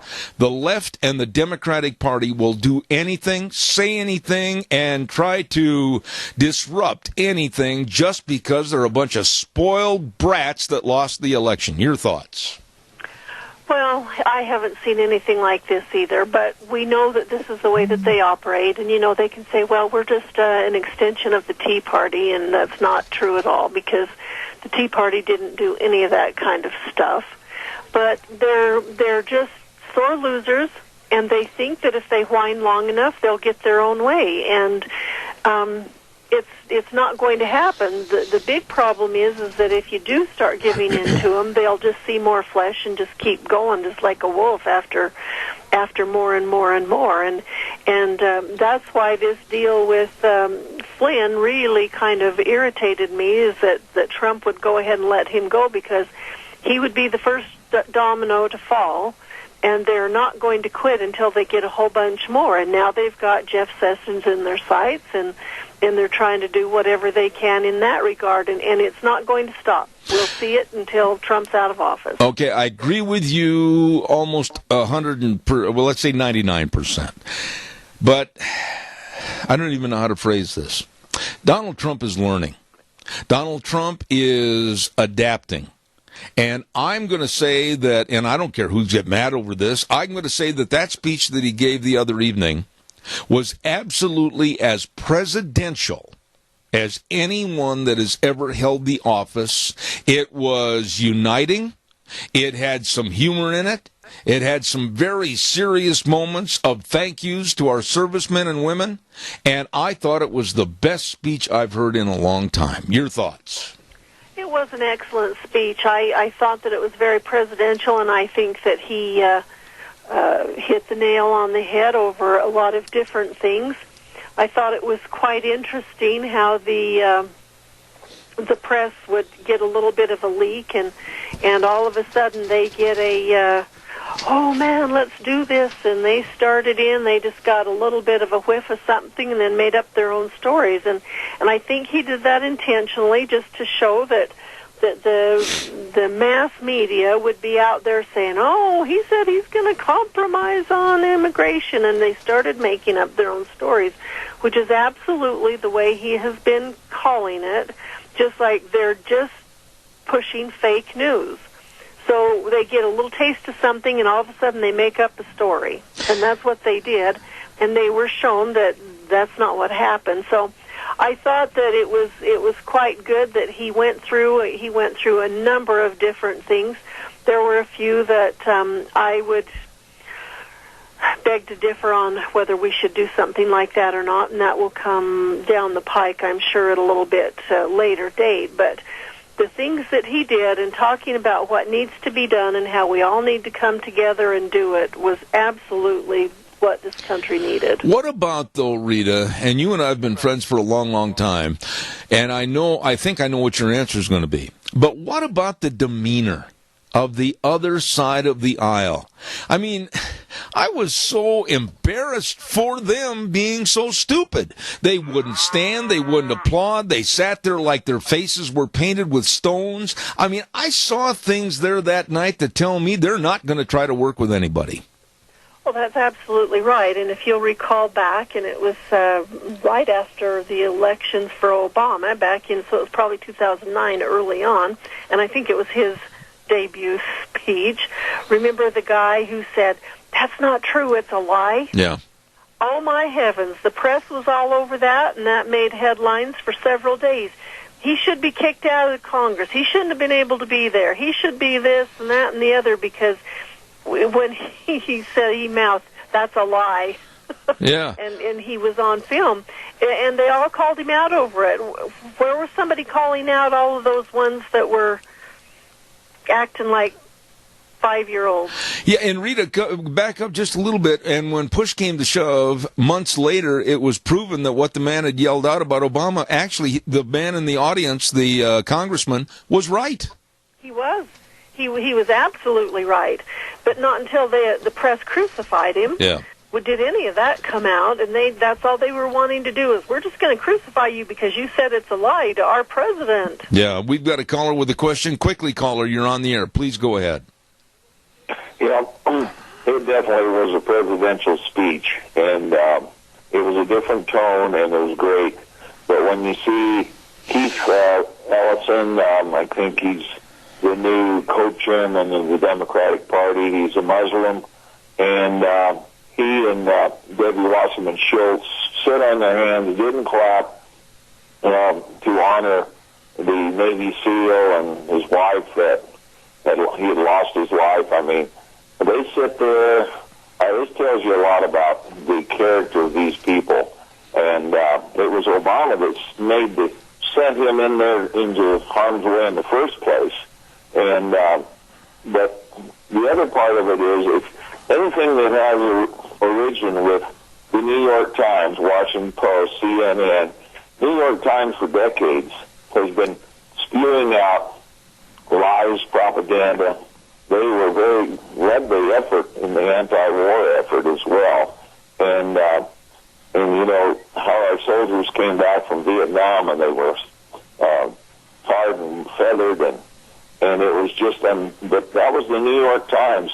So anything that comes from the New York Times, and even our local Times News, you have all these editorials from the Washington Post. We call it the Washington Compost, but it's just all a bunch of propaganda. Right. And this elitist establishment, and it's not just the Democrats, but there's Republicans. They want this new world order, so they will move heaven and earth. Trump is just not in their camp, so to speak, and so they've got to do everything they can to try to get him out of there, because it was supposed to be a Jeb Bush or somebody like that. All right, I've got to get Rita. I want to get Rita back in here. Diligent. All right. I'd like Rita to comment on that. Our work is not over, but I would like to thank your listeners that called in and emailed to senators. The vote on the call for the Constitutional Convention, as you know, was 24 against and 11 for. So it went down in flames big time, but it only happened because of all the citizen input. All right, thank you very much, Adrian. And Rita, for bringing that out. All right, thank you. Thank you. You bet, thank you. All right, sir. And after that, please, your response, Rita. Where do I start? I don't know. Go forward. Let's start where we actually left off a little bit about the far left, and I'll get into the constitutional amendment in just a few moments. When I'm starting to hear this morning the likes of overweight, underworked Michael Moore, filmmaker, say that Trump only brought that widow of the Navy SEAL there for his own personal gain, I thought that was pathetic. Then a tweet was sent out by another liberal that said the lady the widow of the Navy SEAL acted like an idiot standing up there and crying at the speech. I mean, you think that the bottom of the barrel with all the scum on the bottom, that's it, but now they're building bigger barrels, and the left just won't quit. Well, it's ridiculous, and you know what? I think that it was really a good moment for us to be reminded of what our military are doing for us and what is happening with some of their families. Yes. We kind of forget all of that, and you know darn good and well, and so do I, that Obama never paid any kind of respect or accolades or anything to any of the military that had done good things or had lost their lives. I mean, you know, what about Benghazi and all the lives there? Until old Bergdahl come along, and then it's like, oh, let's do this. And so he did just totally the opposite, and that's what those people are all about. They hate the military. They hate any thought of people, you know, honoring the military. And yet here are military people sign up to give their lives, if necessary, to protect the Constitution and the people of the United States of America. And I think it's just absolutely the worst kind of worst when they will criticize something like that. Well, the thing was so blatant. Here was a touching moment, and the applause and the people respecting this widow went for over 2.5 minutes of absolute silence except for the clapping. And I'm not ashamed to admit it at all. To you in the audience, I cried. Because I thought that was just so touching for all of our military to have tribute paid for what they do. And for the likes of the sleazy left to criticize the widow and criticize the President Trump, when in essence, you know this is true, whether it was Obama, whether it's been Reagan, whether it's been Clinton, anybody, they have done the same thing for many, many years. Why is the left coming out of their wormwood to try to criticize that happening? Well, they don't get their own way, and they can see that there's a lot of people in America saying, you know what, this isn't the America that I come from, and we don't like it, and that's why Trump's actually the president. And these people are just pushing back, and they are just socialists from the word go, and it's really sad to think that's happening. I read an article, and I actually printed, I want to read a couple of lines out of here. This author said that she's proud that Donald Trump is president after the speech he delivered the other day. She states, after 8 years of applauding illegal immigrants, it's about time that our nation's true heroes are given a mention. She explains how our current president backs the blue and backs them wholeheartedly. It wasn't President Trump who won the night, but the Navy SEAL. And the Navy SEAL widow, Karen Owen, and it was this moment that should remind us all what honor and sacrifice look like. Absolutely. And I think that's absolutely true. We need to be reminded of the sacrifices that these people are giving and what their families are giving up. Absolutely. We have a caller with a quick question, and then I've got a weather forecast to get into. Good morning, caller. Go ahead, please. Yes, Zeb, don't you think some good will come out of all this protesting Trump's speech? Some of the people that are Democrats are going to look and see through this garbage they're doing and change parties and become staunch Republicans. Jerry, I hope so. I mean, I could not understand how anyone could support the criticism of a Navy SEAL widow. I cannot understand how anyone can criticize the good of our world and try to make it bad and then try to garner support for their idiocy and their party platform. It makes no sense to me. Well, you know, Make America Great is a pretty great thing to say, and it's a darn great thing to do, and he's pushing to do it. Yep. So I think that, you know, somebody somewhere has got to see the difference. They got to see through all these lies and corruption and dishonesty that's on the other side. It's just a stack of dishonest stuff. I agree with you, and I hope that it does backfire in their face. Jerry, God bless you. Bless you. And thank you. The whole audience. And you keep on and keeping on, because you do lots of good. And that young, beautiful girl you're talking to, she needs to stay on there, too, because she's one of the best parts parts All right. of your program. Thank you, Jerry. God bless you.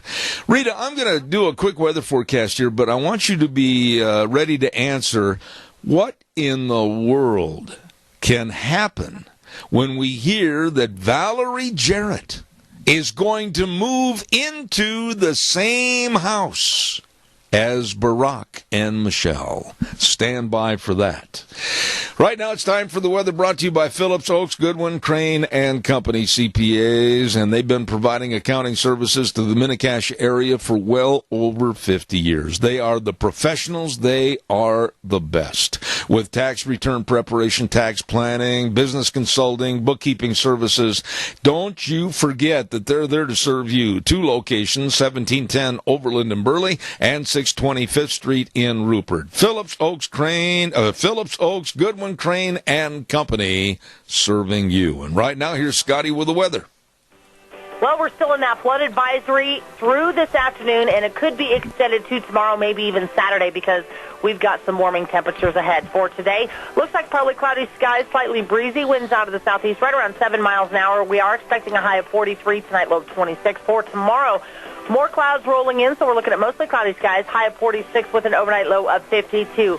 For Saturday, winds are definitely picking up out of the southwest, right around 13 miles an hour, cloudy skies, high of 52 with an overnight low of 34. And then for Sunday, we're looking at about an 80% chance of rain and or snow showers, plus the winds are going to be picking up to about 20 miles an hour out of the southwest, high of 43 with an overnight low of 25. So expect that flood advisory to continue. That is your weather forecast for Zeb at the Ranch. Thank you, Gina. Excellent job. And the weather brought to you this hour by my friends, and they can and will help you. The professionals at Phillips Oaks, Goodwin, Crane and Company CPAs. You get a hold of them today with locations in Burley and Rupert. All right, Rita, the news story came out this morning that Valerie Jarrett is going to be moving in with Barack and Michelle so they can be closer 24/7 to plot how to get rid of Donald Trump. Boy, if that isn't insidious and devious, I don't know what is. Well, this just goes to show that Barack Obama is not presidential. He never has been, and he is just a puppet for those people. For her to have to move in there to keep an eye on him and make sure he's pushing the right buttons so that they can, worm their way into various different things, and especially the media. Yeah, but what are the right buttons? I like the way you phrase that. What in the world are these people trying to do? They're talking about insurrection.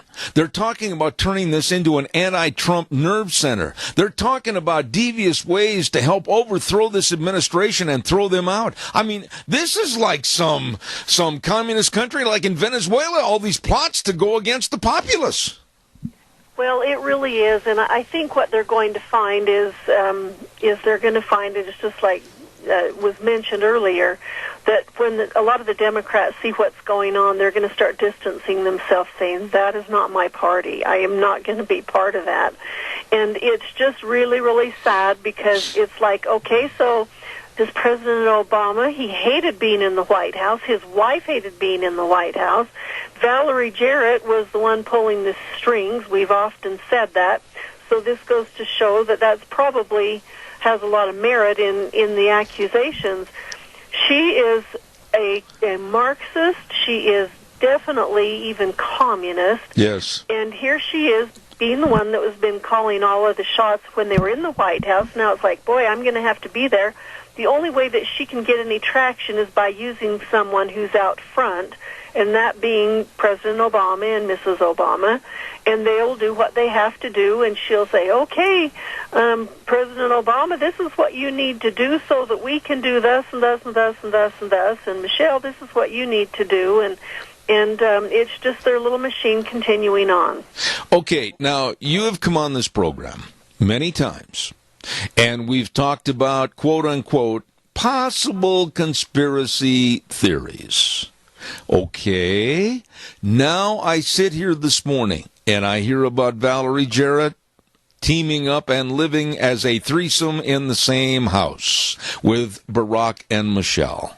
and only for the plotting and insurrection against this administration. I have said, and you have said, for the last going on 9 years, I did not trust Barack Obama because I think that man, I said, if not, he is going to team up with the Antichrist because I have no faith in him and I certainly despise his ideology. This man is not going to go away. Your thoughts? Well, he's not, and this is what happens when somebody gets a little bit of power and they don't get all of their goals met. So here he is, and he is a failed president. We know that. Look at all the things that happened that shouldn't have happened. Look at the way that the economy went. Look how the war went. Look how everything went. Look at the divisiveness that he caused. And that was all part of their plan. They wanted to take down America, and now I think they're just saying, okay, this is how we're going to do it. And by the way, this will go against Trump. So we have a double deal here. You know, I just wonder, and I pray about this every night, that maybe we can start coming together. Maybe we can start saying, okay, here's my hand, where's yours, let's link up, let's try to come up with some common ground. But when you look at how the left is trying to employ the millennials for disruption and burning and looting and breakage of private property and total insurrection, and then you hear about courses at colleges like my old alma mater in Wisconsin, to where they're teaching classes how sinful it is to be white and how whites should get down on their knees and apologize for being white. Our society is absolutely, it's gone in the toilet. Well, it has, and I think still there's going to be a lot of people that will start distancing themselves from the Democrats because they are so over the edge. And just to show you, there was an article, and it's dated yesterday, and it was about Van Jones, who was awestruck at President Trump's speech. Yeah. He even said that. Yeah. He recognized that Trump gave an amazing speech. He said he became President of the United States, and he was talking about the deal with the Navy SEAL's wife. Mm-hmm. And he says there's a lot of people who have reason to be frustrated with him, to be fearful and to be mad, but it's one of the most extraordinary moments you've ever seen in American politics. For someone like him, who was in Obama's White House and was trying to cause as much damage as he was, to actually make those comments is kind of telling that, you know what, we're not so much on board with what happened before. Okay, now let's talk about that. With Perez taking over the leadership of the Democratic Party, and underneath him as an assistant is Muslim Minnesota Representative Keith Ellison, which I have no respect for that man whatsoever. And in the past, he has teamed up with Louis Farrakhan. Why, in your opinion, would the Democratic Party want to align themselves with such fractious and flamboyant figures of the left and absolute treason towards the United States? Why? Well, I think it's the same reason why all of them were behind Hillary, but they really weren't behind Hillary. It's just like, we don't have a choice here. This is what we have to do. So we're going to put a token candidate up there. I think they did the same thing with Keith Ellison. They just gave him a token position. Hopefully his position will be much the same as Joe Biden's was as vice president. Yeah, that he's got the name, and just go off and do your thing and keep your mouth shut and let us handle things. I think they just felt like, well, if we don't do that, we're going to have all kinds of people mad at us, and so we'll just do this. I mean, who was the backup person when Loudmouth Schultz was the Democratic chairman? I don't even know the name. Yeah. It didn't even come up hardly ever. So I think it's quite insignificant, but it's kind of like, okay, we'll give you a title, just keep your mouth shut and leave us alone. You know, one quick note I want to make, and then I've got to run. I'm overdue. But of all the Democrats that sat there and made fools out of themselves the other night, there was one man that I have to show respect for, and that's Joe Manchin of Virginia. He stood up, and I honestly believe, and I'll make a prediction, that he's going to switch parties either to become independent or go Republican before the end of this year. Well, he comes from a state that is kind of on the borderline of going one way or the other, and I think he can see how ridiculous the Democrat Party has become. And maybe he actually does have a little bit of common sense. Rita, I can't tell you how much of a treat it is to talk to you every Thursday. Thank you so much. God bless, and we'll see you next week. Okay, bye. Thank you, Rita Ramsey. And that lady, I just really enjoy the conversation, the back and forth. She's really sharp on politics, and I appreciate her.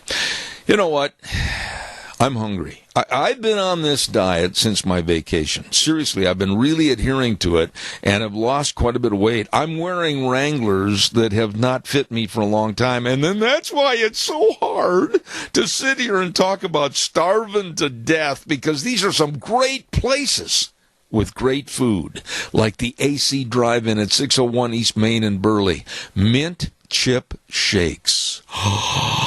Or mint Oreo shakes with a chicken fried steak sandwich and the fries with a special sauce. Oh, or the Farmer Brown burger. Oh, help me.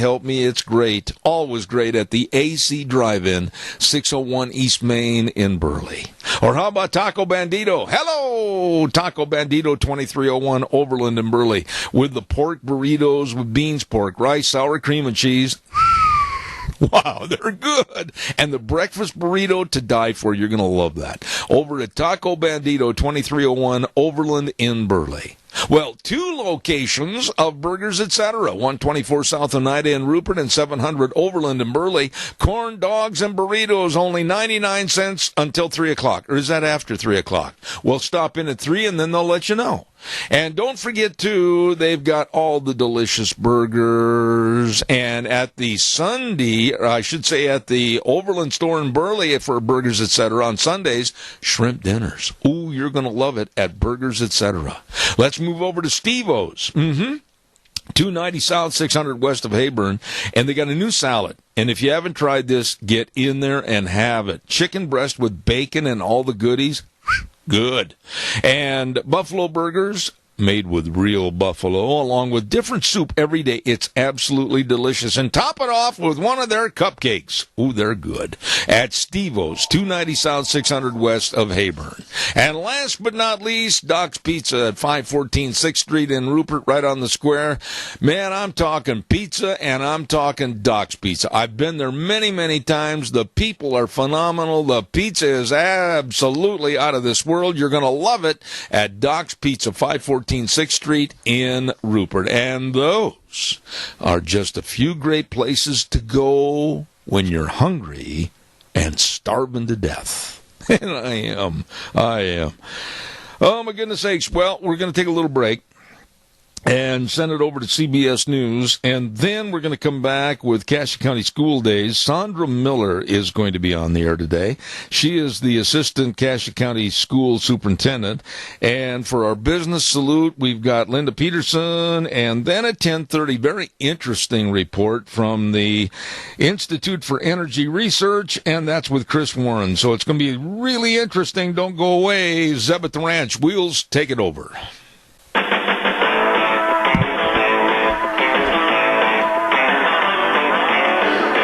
You know, I just made a startling observation. I was listening to a newscast earlier this morning, and it said that Ford Motor Company is recalling defective airbags.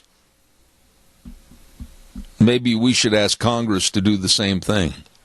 Anyway, good morning, Zeb at the Ranch. I'm Zeb Bell with your Magic Valley Les Schwab Tire Centers, all 7 locations serving you, and also some of our great advertisers like Western Way Services. Always at your disposal. Call them at 734-6969. I will be there in just a moment, caller. Don't forget Ag Express. Holy smokes, they are looking for drivers. They're looking for people that are good quality people to go to work. Full and part-time positions at Ag Express Drive and Truck. You better believe it. Retired folks are welcome too, and they'll work around your schedule. If you want to work 2 or 3 days a week, whatever works best for you. And you're home every night.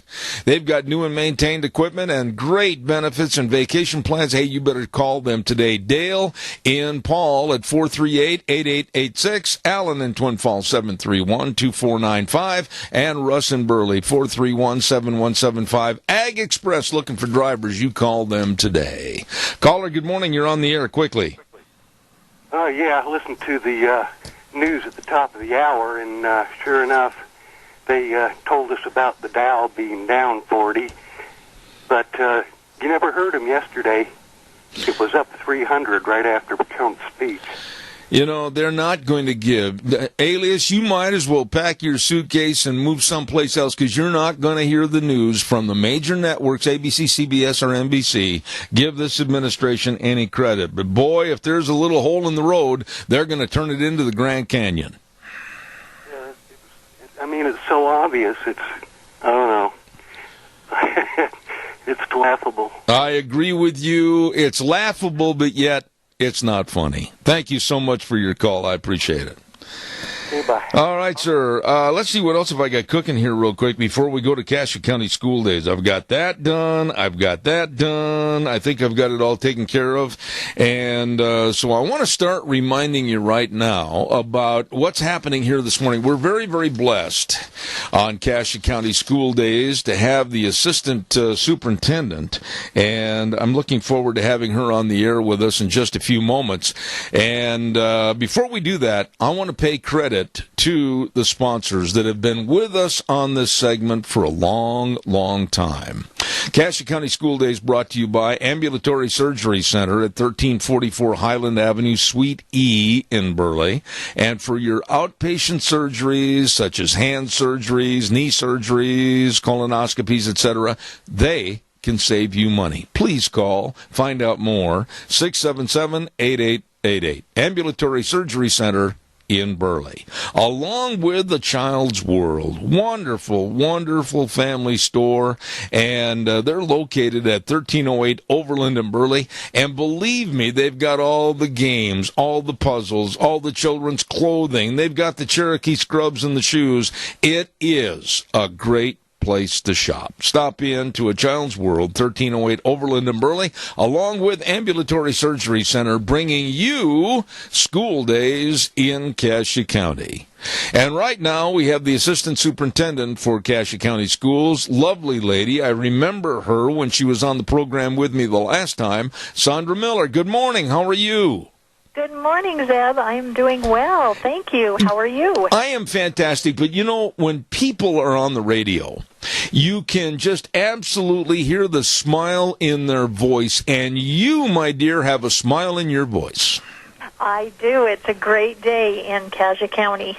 Well, it's a good day anywhere right now when you're breathing air and enjoying God's world. I'll agree with you.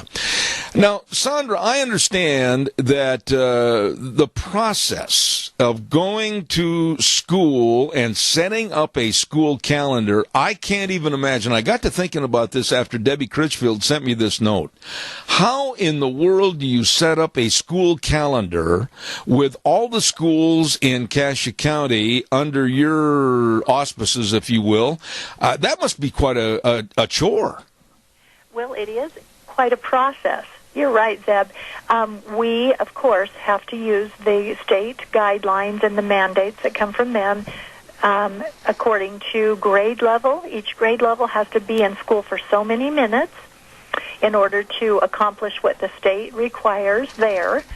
And so that's, of course, our starting base. So some people get confused between the days in session versus instructional minutes. So really our calendar, when we set it up so that we have enough instructional minutes to cover what the state says we need to have, and then also a little bit of a cushion in case we have days such as we've had this year, you know, snow days, weather days, etc. So the committee, we have a committee that looks at the calendar, and the committee is made up of members from each of our little communities. We have Malta and Oakley and Declo and Burley. All communities are represented. We have some parents on the committee. We have teachers, and we have administrators. Well, now we generally look at last year's calendar as a starting point, and then we go through all of the guidelines we need to look at and any initiatives that our district wants to be placed on the calendar as well. And then we move forward with when are we going to start school, when are we going to be out for holidays, and when are we going to end each year. Holy smokes. Now, how many people would you say are in the same room at the same time? I would bet 20 to 25 of us. Oh, and how many of you come out alive? Well, we all do, and we're all the committee is very good. And not only does the committee look at that, the calendar and what days we need to be in session, but we also, on our website, we have been taking suggestions, ideas, comments about the calendar, and so we try to listen to all of our constituents out there, parents and teachers, and we try to take into account their ideas as well. Now tell me something honestly, Sandra. You're a very nice lady, and I know that you would never fib to me. How many times has it happened that when you lay out this big piece of paper on this big table and everything is hunky-dory, that somebody comes up and they say, oops, and you got to start all over?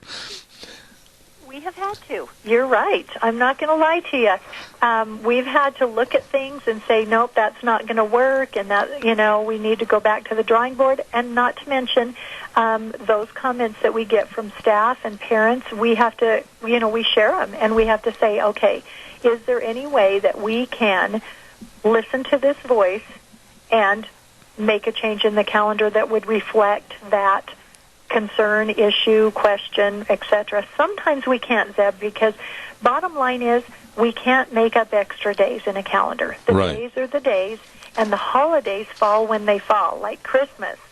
Sometimes Christmas falls on a weekend, sometimes it's in the middle of a week. So it all depends on where those holidays are.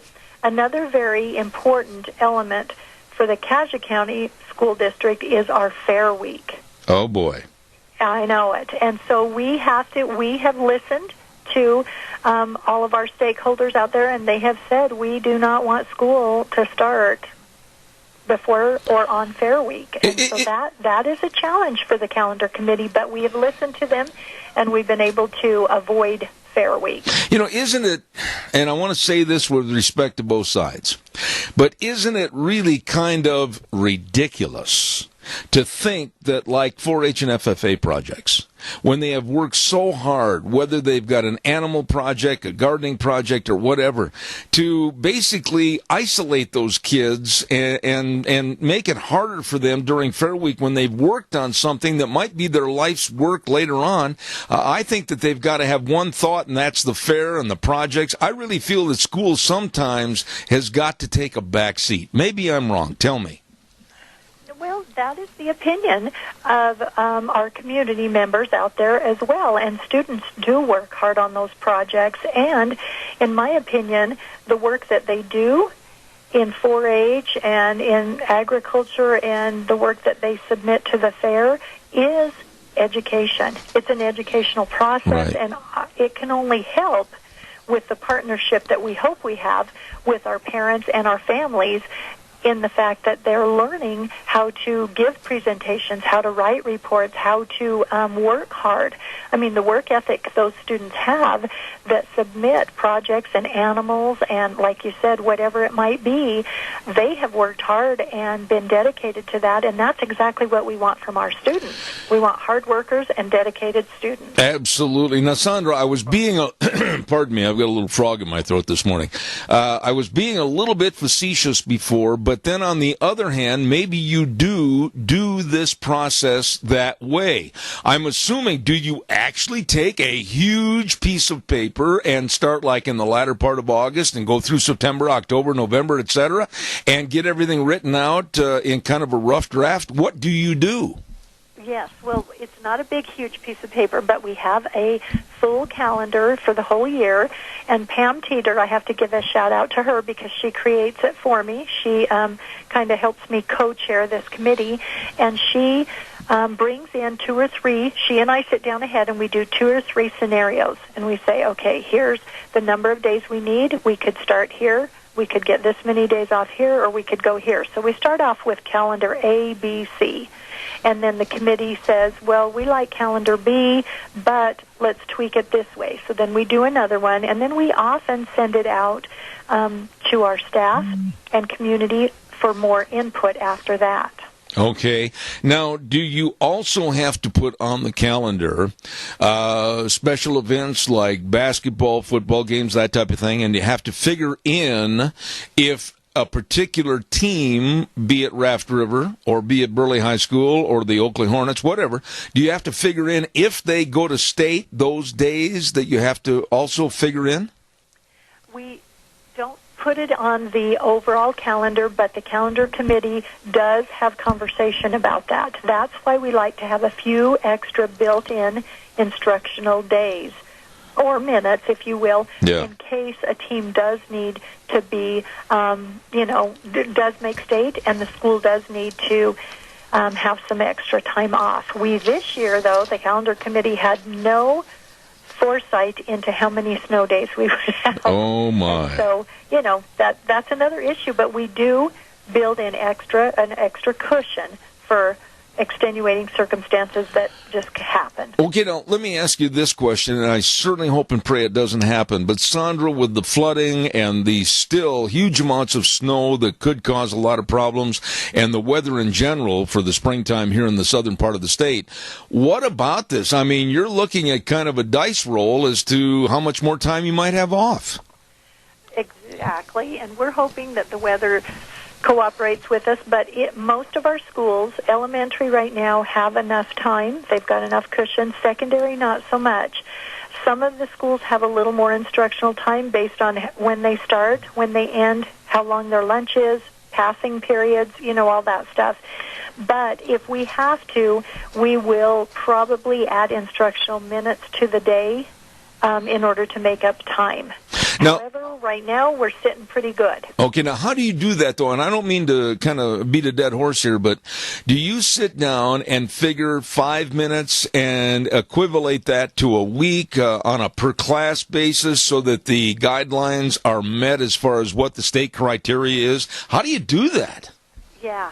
We do, and again, I have to give a good shout-out to Pam Teeter because she turns in all the instructional minutes, and so she knows exactly what we need where, and so she will sit down with administration in those buildings where they do need to add instructional minutes if that should happen, and then we say, okay, where can we do that? And some principals have already said, we can take a little bit.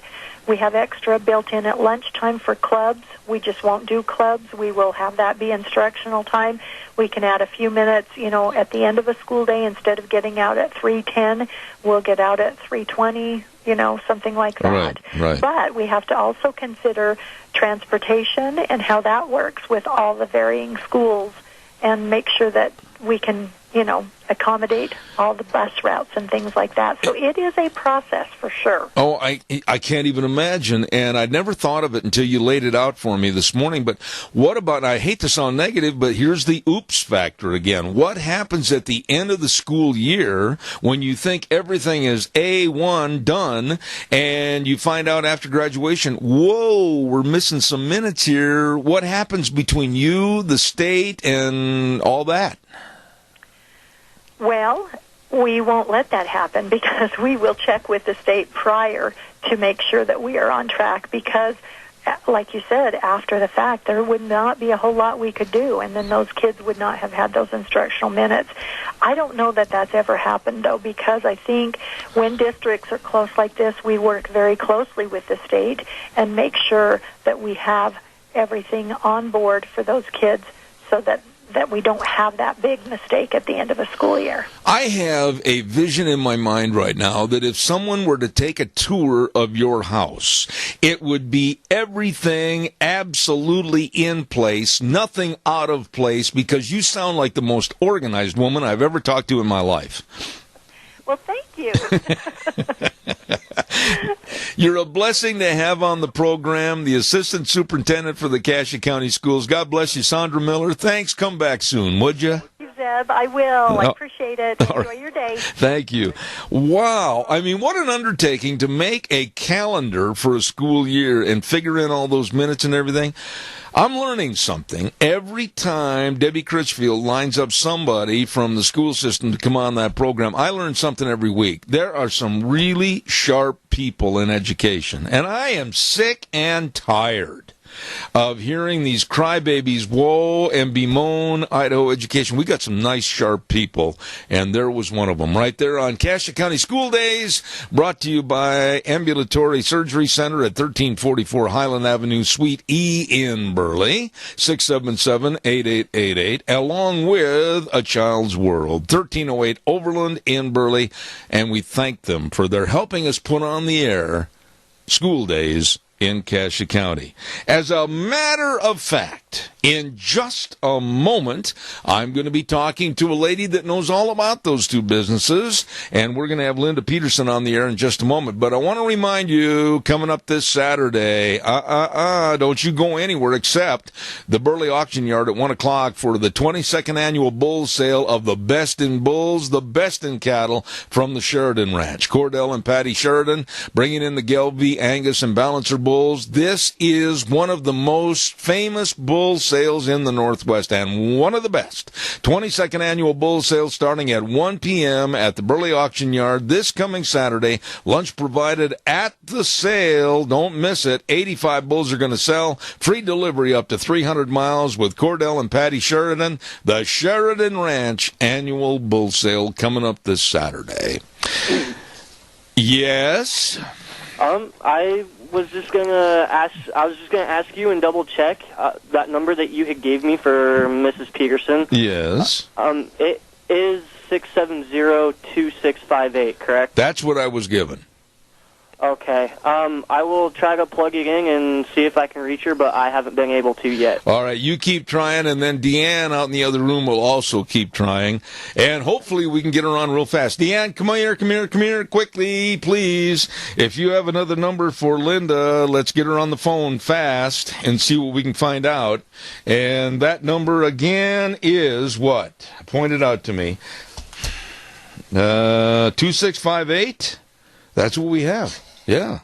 670-2658 is the number, so hopefully we can... And is there another number that you have for either location? I guess not.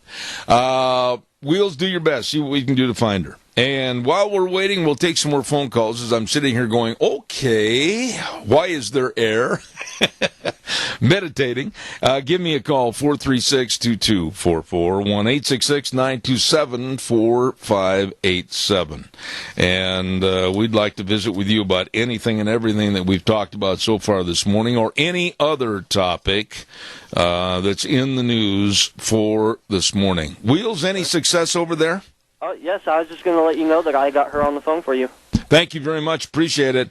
Right now, a lady that knows all about the Child's World and, of course, the Ambulatory Surgery Center, the lovely Linda Peterson. Good morning. How are you? Good morning, Zeb. I'm great. Hope you are well also. I am doing fantastic, and I'm so appreciative of you and, of course, your family being a part of our program through the sponsorships of Cassia County School Days. Let's start, first of all, with the Ambulatory Surgery Center at 1344 Highland Avenue in Burley. Tell us a little bit about it. We got about 4 minutes, so go ahead and give us kind of a rough synopsis of what they do and how they can serve people. Thank you for this opportunity. For people who aren't quite sure what ambulatory surgery centers do, they are a place where you can get outstanding professional care by very certified doctors, but it saves you a great deal of money. It doesn't have to, these are procedures that don't have to be in a hospital. I'm surprised that sometimes we get intimidated with medicine and we don't ask questions about how much things cost or shop around a little bit. But people can save hundreds and honestly thousands of dollars by having procedures in surgery centers. It's the only place in southern Idaho that, for example, they can do glaucoma surgery because they have that piece of medical equipment. You can get your cataracts in and out in a nice, friendly, pleasant environment. You can have your carpal tunnels for your hands. You can have ear tubes put in for your children, dental procedures that require anesthesia. your arthroscopic surgeries for your knees. Those are just a few of the things that you can have at a surgery center. And we have a wonderful one here in Burley. It's been in operation since about the year 2000. All right. And it's completely certified, gets high recommendations. Absolutely. The Ambulatory Surgery Center, and the number to call for more information, 677-8888. And the other business of which I know you could go on and on about, great business, family business, and that's, of course, A Child's World at 1308 Overland in Burley. Tell us a little bit about that. Well, we are celebrating our 15th birthday.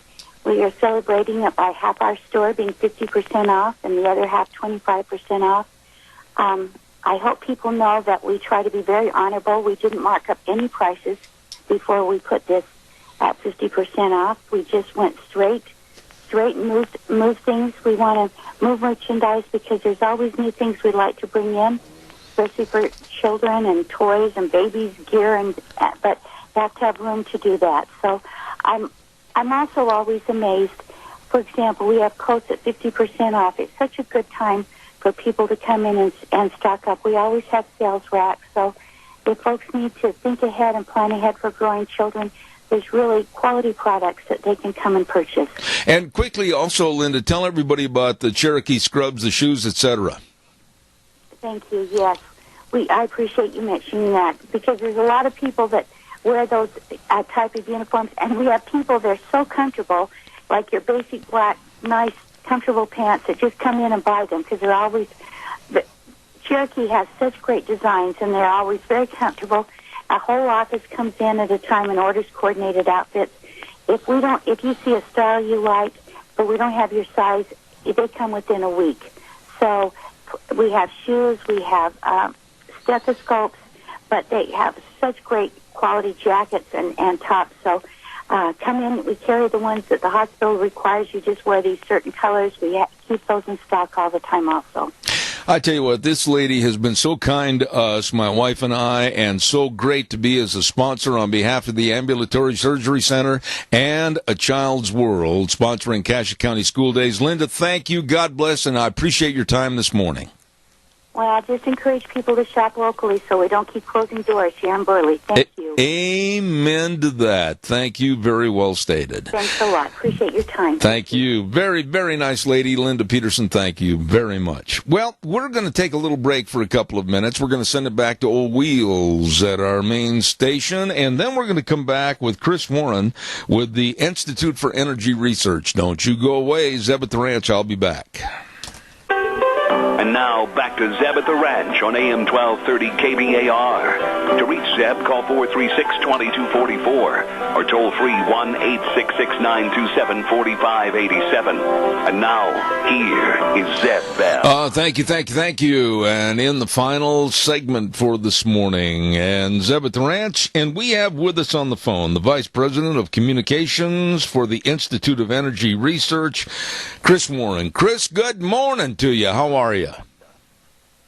Good morning, Zeb. I'm doing well. How are you? Well, I'm great, and I got to tell you something, Chris. I have a renewed spirit. I have a refreshing attitude towards America. I got a feeling that we're going to see growth, and I've got a feeling that we're going to see economical advances. I got a feeling that we're going to see better energy production. Man, I feel good since Trump took over, but I would imagine the liberals are sitting in a corner right now tearing their hair out. Oh, I'm sure, and you should feel good about it. I think we're going to start building things in this country again, producing things in this country. I think there's a lot of opportunity on the horizon. There is one group that I can imagine is probably opening up the bottom desk drawer, pulling out a voodoo doll, and sticking pins in it with hate, and that's the voodoo doll they call Donald Trump, and the main entity that hates him is the EPA. Expand on that. Well, right now it's mostly the outside environmental groups. I mean, as you know, under the Obama administration, the EPA was largely tied and connected to what the environmental lobby was doing. These days, they have a new chief over there in Scott Pruitt, the former Oklahoma Attorney General, and he's bringing some new order to the agency that's kind of run outside of its mandate for years now. So I think there's reason to be optimistic about Scott Pruitt and now the EPA actually reining in some of the regulations that we saw under the Obama administration. You know, Chris, I think you'll agree with me that you would have to be absolutely stupid, absolutely backward in your thinking to do anything that would be an increase of perhaps bad waterways or bad air or anything negative towards the environment, because in this day and age, we all should be environmentalists. But I think what's happening right now, the super environmentalists that want to take control of everything and dictate to us, their day is over. Your thoughts? I think so, and you make a great point. I mean, we all want clean air and clean water. I mean, that's a common shared goal amongst everyone. But what the environmental movement has done in recent years is move beyond that into basically a power grab. They want to control every little aspect of your life.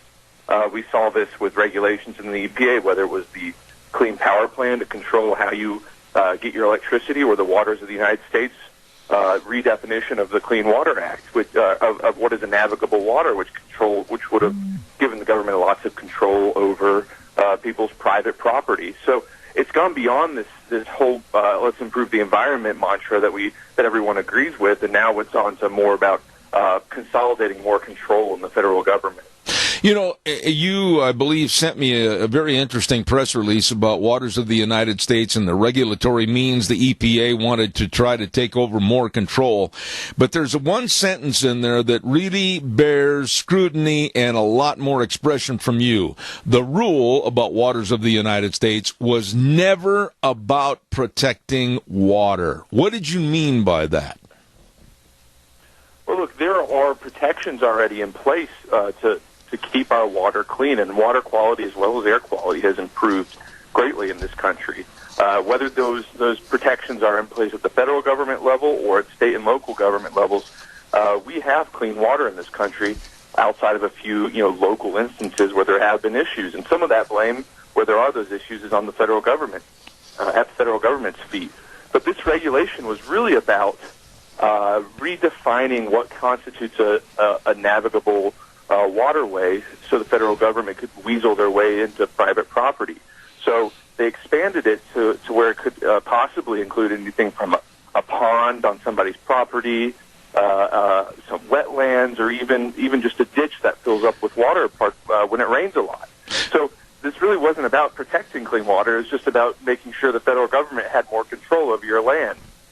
And now we're seeing that start to unwind under the Trump administration. You know, Chris, what you said I want you to elaborate on, because I'm not being facetious. You know I'm not when I say this, that if little Johnny went out in the backyard and dug a little pond for his sailboat, quite frankly, with the absurdity of the EPA and the WOTUS rules, Waters of the United States, that pond could come under scrutiny. If somebody left a garden hose out in their orchard or their garden running, that could be considered a wetland. I mean, this is not a stretch. These people were ready to control everything.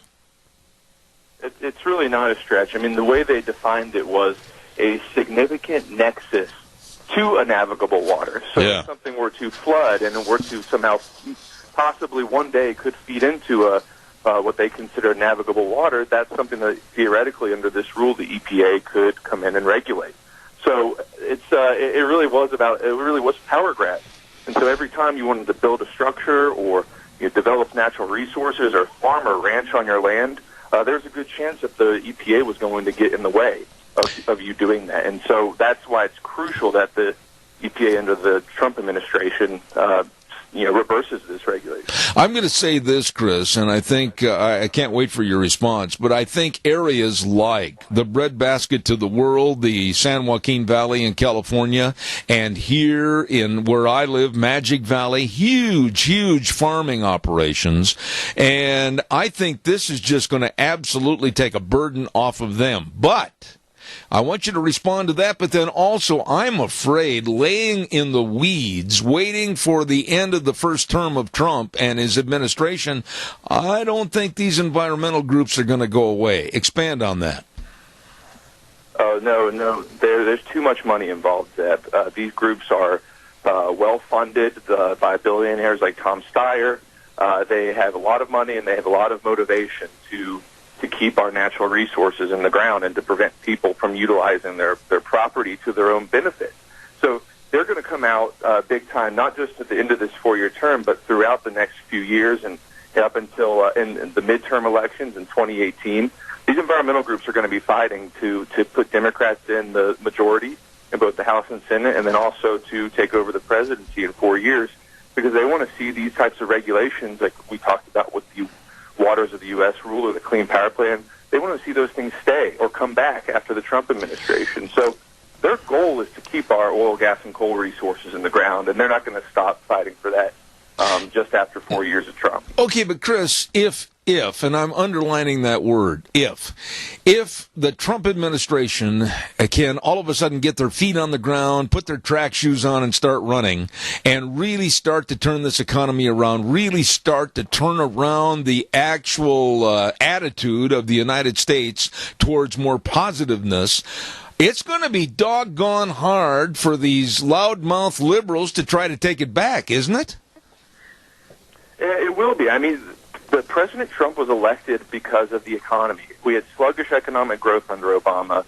People were losing their jobs. People were underemployed. Now we have this renewed sense of opportunity in this country, and that's just at the beginning of this administration. So if the Trump administration continues down this path and actually delivers on a lot of these economic growth promises, then I think the Democrats really are in a tough position. And it'll be a challenge for them to win these elections and then ultimately try to undo what the Trump administration is hoping to do. But they will fight this thing at the state and local levels as well. I mean, these activist groups and the environmental groups are very active in state politics and local politics. I think it would behoove all of us. It would behoove every organization, every association, every farmer, every rancher to do the very best they can to make sure they adhere to the cleanest of environmental standards, and then they can look back at these environmental weirdos and they can say, gotcha. We're doing everything possible and feasible, and we don't need you. Hit the road. That's exactly right. I mean,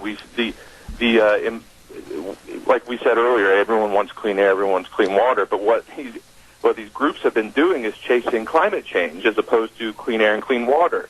And so agencies like EPA have been falling behind on their responsibilities with respect to clean air and clean water because they're chasing these climate change regulations. So we need to get back to basics. We need to get these agencies back to their core mission so they can actually do what they were set out to do. You know, what are you seeing back there where you work every day? The people you associate with, the ones that you run into at the coffee shop or out to eat in the evening. I mean, what are you hearing? I mean, are they all these liberals standing around with their tail between their legs, vowing defiance and vowing to do everything they can to disrupt? What's going on back there on the Potomac?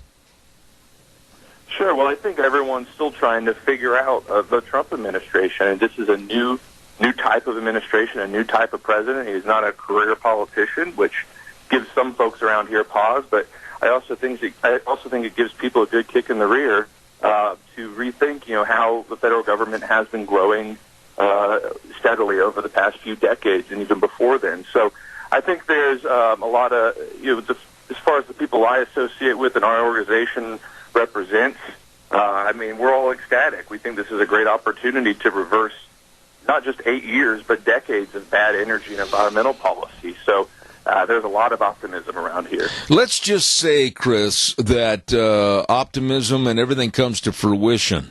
And let's say that we look into the crystal ball a year from today with the policies of revocation of the EPA, et cetera, and everybody's doing great, and the economy's growing, and people are able to travel to see Aunt Martha and Uncle Fred, and they're spending money in various cities. How in the world can the left weave a deceptive advertising campaign to try to get elected when everything's going so good?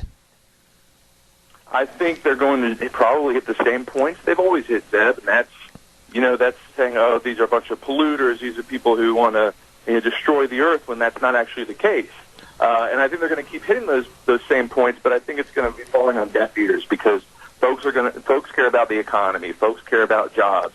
Like you said, they want to be able to go drive and see their relatives and their family. And They're concerned about taking their kids to work and making sure there's food on the table. That's what people really care about. And if the Trump administration delivers on strengthening the economy and delivering all these things to American people, I have a hard time seeing how the environmental left is really going to make any progress or any headway. There's two groups that I think have to have a complete mental change of their diapers. That's the education system and the media. They are the two biggest thorns in a successful America because they're not going to change their ways. What do we do? Well, I think the best thing to do is when you're talking about media and you're talking about, anyone who's not looking at this with a clear head is just educating folks on what this administration is really doing. They're not rolling back decades-old environmental regulations that protect our clean air and water. They're trying to reset bad policies that hurt the economy and ultimately hurt the environment and people's well-being in the long run. So that's what they're trying to do. And I think it's all about educating people, making sure that they understand both sides of the story, and exposing some of the mistruths and lies that we see from the environmental left when it comes to energy and environmental policy. Yeah, but in the school system, especially in our colleges and universities, you've got some dippy professors that absolutely shouldn't be standing up trying to teach dog training.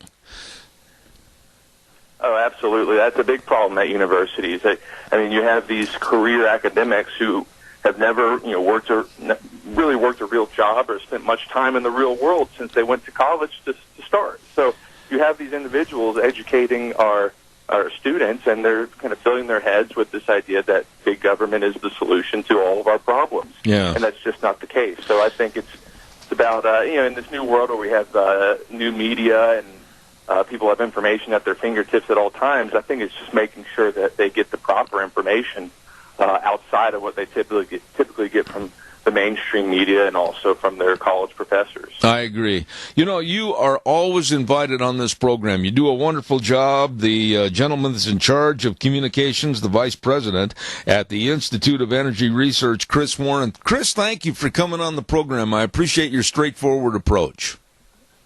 Thanks, Zeb. Appreciate it. All right, sir. God bless. Good man right there, Chris Warren. I'm glad to have him on my program with the Institute of Energy Research. And good people back there. Got a lot of friends. Oh, my. I would like to have some phone calls in the latter stages of our program this morning. And right now we're going to have the weather forecast. So I can see you dialing 436-2244 or 1-866-927-4587. Give me a jingle on the landline. Love to hear from you. Right now the weather's brought to you by Scarro's Meats. Don Scarrow and the rest of the crew at 331 North Road, Jerome. The number 324-7657. They are your locally owned custom meat processor and have been for over the last 20 years. And don't forget, they have the most delicious meats over there, like that oven-ready marinated prime rib. Oh, it's delicious. They are changing the way we eat, one delicious bite at a time. Right now, here's the weather. Well, we're still in that flood advisory through this afternoon, and it could be extended to tomorrow, maybe even Saturday, because we've got some warming temperatures ahead. For today, looks like partly cloudy skies, slightly breezy, winds out of the southeast, right around 7 miles an hour. We are expecting a high of 43 tonight, low of 26. For tomorrow, more clouds rolling in, so we're looking at mostly cloudy skies, high of 46 with an overnight low of 52. For Saturday, winds are definitely picking up out of the southwest, right around 13 miles an hour, cloudy skies, high of 52 with an overnight low of 34. And then for Sunday, we're looking at about an 80% chance of rain and or snow showers, plus the winds are going to be picking up to about 20 miles an hour out of the southwest, high of 43 with an overnight low of 25. So expect that flood advisory to continue. That is your weather forecast for Zeb at the Ranch. Yuck. That sums it up. Yuck. Anyway, don't forget our wonderful, wonderful friends, Don Scarrow and the crew at Scarro's Meats, 331 North Road, Jerome. Yes, sir, the number to call. And they've got so many delicious meats. Whether it's a smoked turkey or the marinated prime rib, whatever, you give them a call. Check it out. Changing the way we eat, one delicious bite at a time. Scarro's Meats. Delicious. All right. your turn. 436-2244, 1-866-927-4587. Give me a jingle on the landline.